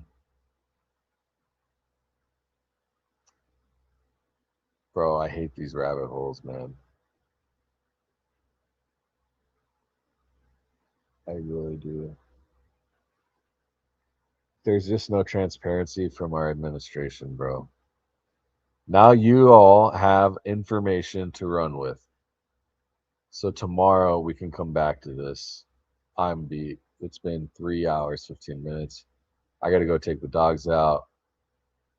Put a 1 in the chat if you enjoyed it. Thanks for the supers for everybody and new memberships. I appreciate you all. My head hurts and I'm hungry. So we'll pick up tomorrow. Fun. You guys like that? Put a W in the chat if you like this. I liked it. As long as you guys are cool, I'm chilling. Like it doesn't have to always be like me like explaining history and all this other crazy shit. I enjoy doing that stuff too, right? But I do a lot of stuff, man. I'm a researcher. This is what we do. All right. Um, I'm gonna go chill. There's actually a space I'm on tonight. Let me show you real quick. I'm in a space tonight at I think 6. This one right here. So I'll send the link if you guys want to join tonight. We're going to be talking about surveillance and Oracle and stuff. So check that out.